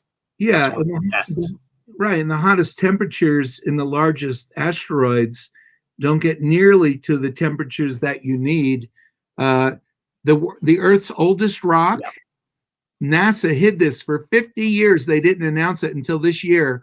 The Earth's oldest rock based on radioactivity was found on the moon. So how'd that happen? How did a rock from the Earth get to the moon, and why does it have that much evidence of radioactive decay? It's because of the fountains of the Great Deep. Rounded boulders form in energetic flood flows, yet thousands or millions of rounded rocks are in comets. The biggest crater system in the solar system is in the southern Aitken Basin of our own relatively tiny moon. That's because the moon was closest and it got beat up so severely. Bronze Age iron came mostly from meteorites. That's generally unknown to the creation community. When the Bronze Age was making knives and tools from iron, it was almost all from meteorites, they're iron. And how could it be? Today, you wouldn't be able to sustain an industry if you're making tools only from meteorites. But after the flood, there was way more debris in Earth's orbit that rained down on our surface. Space debris thins out as you travel from Earth to the asteroid belt, you don't get more and more debris, you get less and less debris because the debris came from the Earth. That's why most debris in the solar system is in Earth's orbit.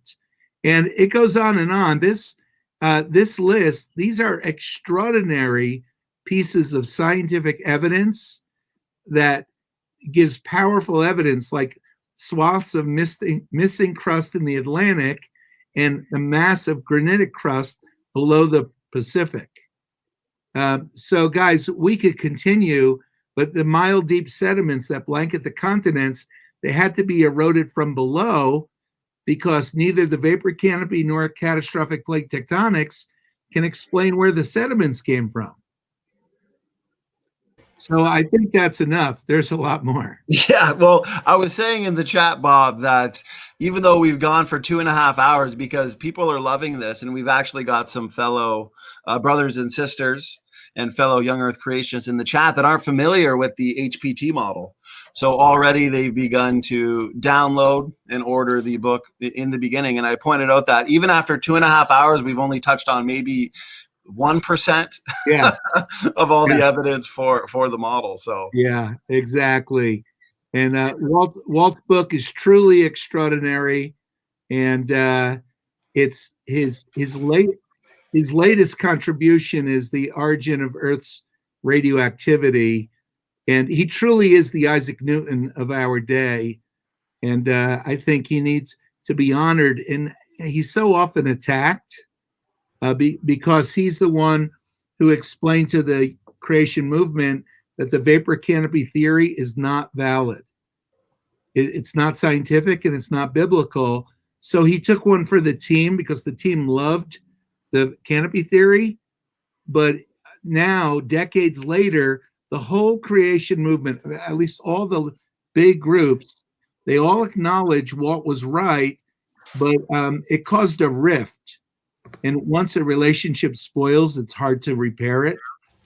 So, but Walt really gets the credit for helping the creation movement in immeasurable ways. I would like to say one thing that's kind of off topic, as in we discussed it earlier with the lightning strikes and how, because for the critics and a couple comments in the chat saying kind of just dismissing it, but the Z pinch, hasn't it been observed in the lightning strikes where the heavier nuclei have actually been created? Like this has been observed, and so well, this is they're outright dismiss. Right. So they're just dismissing that which is empirical and has been observed. Yeah, lightning bolts create radioactivity. Scientists discover, which is hysterical because they discovered it where tens of thousands of Walt's readers knew about this for 10 years. Right. So these heavy elements were being made in the Earth's crust during Noah's flood. And for them to just wave it away, because we've had a few comments from critics, and I'm just thinking like, were they listening to that portion? And I'm sorry for interrupting, but no, that's okay. Go ahead, Bob. Here's the journal Nature. Lightning makes new isotopes.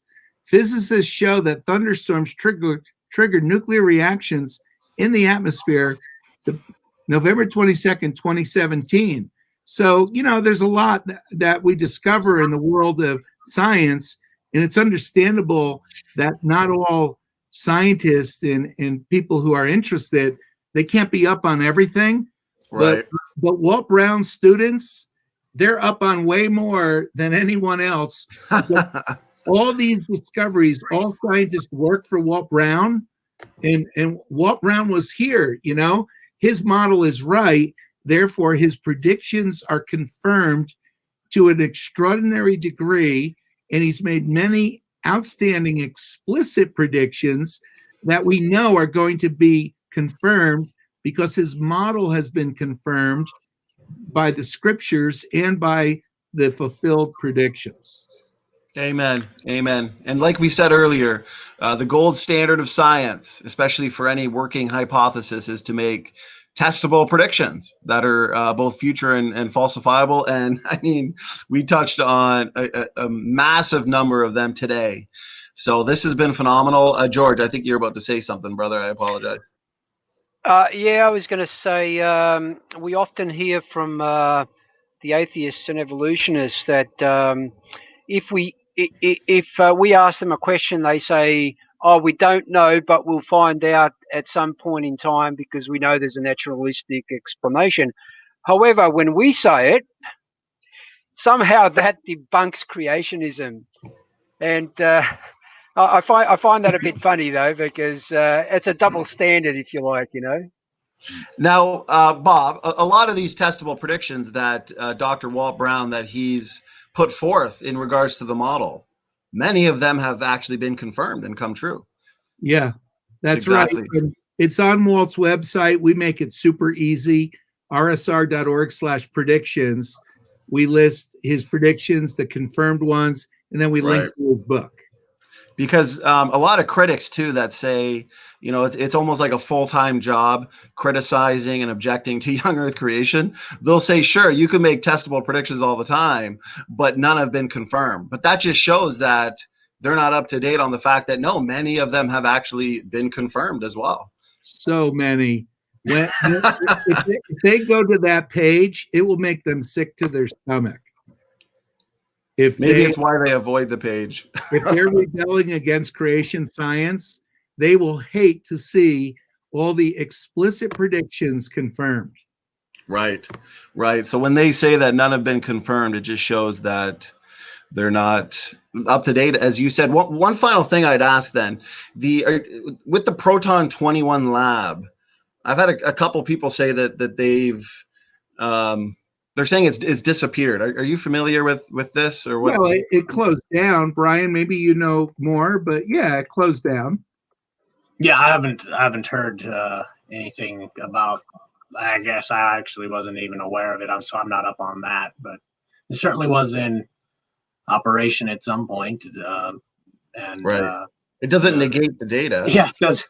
A very good point. It doesn't negate their results or what they found. Well, not only that, but at Sandia National Labs, they began to, science, observable, reproducible. They began to reproduce their results, and their initial, and not only there, but in the US, in Russia, Germany, Sweden, at the Department for Applied Physics and Electronics at Umeå University, they are getting preliminary results that are consistent with the Proton 21 published papers. And at Sandia, they said, and I could, I think I could pull up the paper, but here, Proton 21 experiments in the Ukraine and at US Sandia National Labs, I'll click on that and see what we get. On our website, we link to the original sources thousands of times. And here, November 2009, and if you go through and read this like we have, they are very optimistic. Their data is consistent that Z-pinch will create elements, and they ask for, unsurprisingly, a government lab, they ask for more money to further their research. And if that money ever materializes, we know that it's going to show that Proton 21 is spot on. Right. Great point. I've heard you, Bob. It was in that recent show actually that you had with Brian about the heat problem, where one of the predictions with the mammoths, somebody said that was a prediction that Dr. Brown made, and it was falsified due to where some mammoths were found. And I remember you refuting that claim. I just can't remember exactly what you said. It was Yeah. Could you touch on that real quick? Because somebody is saying, why do we find mammoths below oil then, which formed during hydroplate? Okay. So, and Brian, you might recall better, but there was a paper written by a creationist, very well-known creationist, and he's going to publish that falsifying Walt's prediction because we found fossils below in the Arctic Circle, below sedimentary layers. I'm trying to recall the details. Walt contacted the author and pointed out, because thankfully he got a courtesy copy. I wish that happened more often. This is a famous creationist, and I hesitate to say his name, but he misread the sedimentological maps, and he was wrong about the location. So that paper was not published. Now, perhaps someone commenting knows more about that or a different case, but I'm not familiar with it. Yes. Yeah. Actually, what you just said, Bob, is exactly what I remember from that show. So I got to say, gentlemen, I mean, we're going on 2 hours and 40 minutes, and this has been amazing.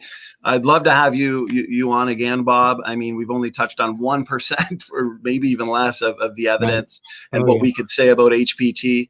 But I don't want to keep you guys any longer. This has been a blessing. I really appreciate the time that you gentlemen, you brothers, have given to us. You've been a blessing to not only us, but also our listeners, our faithful listeners. We've had a very good audience the entire time. So God bless you guys. I want to give you gentlemen the final words, and George, of course, if you want to say anything as well before I think we shut it down for the day.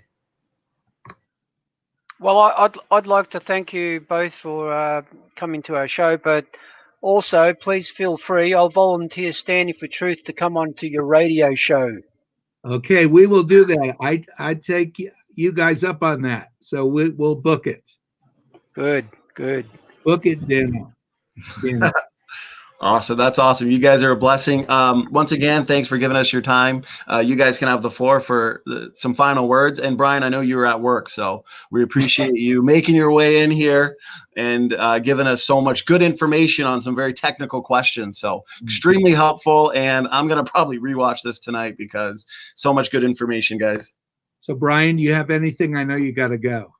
Yeah, I guess I'll give a shameless plug for anybody who wants a little more information that comes from my perspective on interpreting hydroplate theory, and helpful information in terms of understanding it would be to go to my YouTube channel just under my same name. My name is spelled with a Y, and look that up. And there's several hours of content there that should help anybody who wants to get a little better understanding of hydroplate theory, get them up to speed pretty well. Amen, Bryan. I was just watching your series again last night, actually, in preparation for this, and I can't recommend it enough. So I'm going to also put that in the description box of this video, so people will know where to go easily. So I appreciate that. Yeah, you bet. And Bob, I'll leave it up to you for some final words, and thanks again. Well, I couldn't more highly recommend Bryan's videos, and we link to them constantly from our website, and especially his video on the origin of Earth's radioactivity.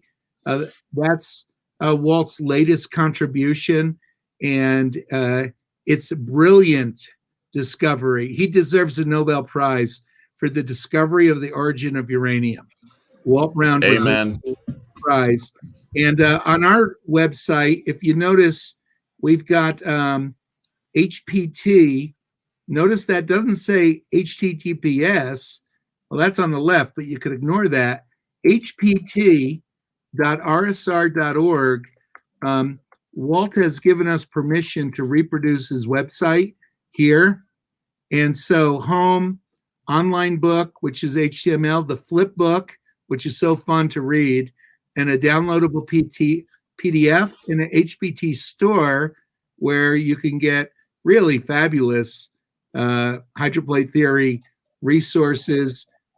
Mike Snavely, Mike's Mission Imperative, he is the home of the upcoming 9th edition of Walt's book. So the hardcover book will be available from Mike Snavely. And I know Bryan Nickel, it's his passion, but to get out this heat video on Walt's model, and we will continue with God's help and blessing to produce resources. See Bryan's Origin of the Grand Canyon right there, that stunning video that you can see on his website, and you can get right here from the Hydroplate Theory store. So it's all there. And we're thrilled that you guys are fighting the fight. And we're thrilled to stand alongside you. Oh, thank you. Thanks, Brian. I've watched your videos numerous times. Yeah, well, that's I go back and watch them a lot too, just to remind myself of stuff. So, yeah. Good on you, mate. Well said, gentlemen. Thank you again. The chat had a great time. I had a great time. I learned so much. So looking forward to having you gentlemen back on in the future. And thanks so much for all you do, because we wouldn't be here if it wasn't for men like you that we can learn so much from. So anyways, God bless you and God bless the chat. Thank you so much, guys, for sticking with us for nearly 3 hours. Time has flown by.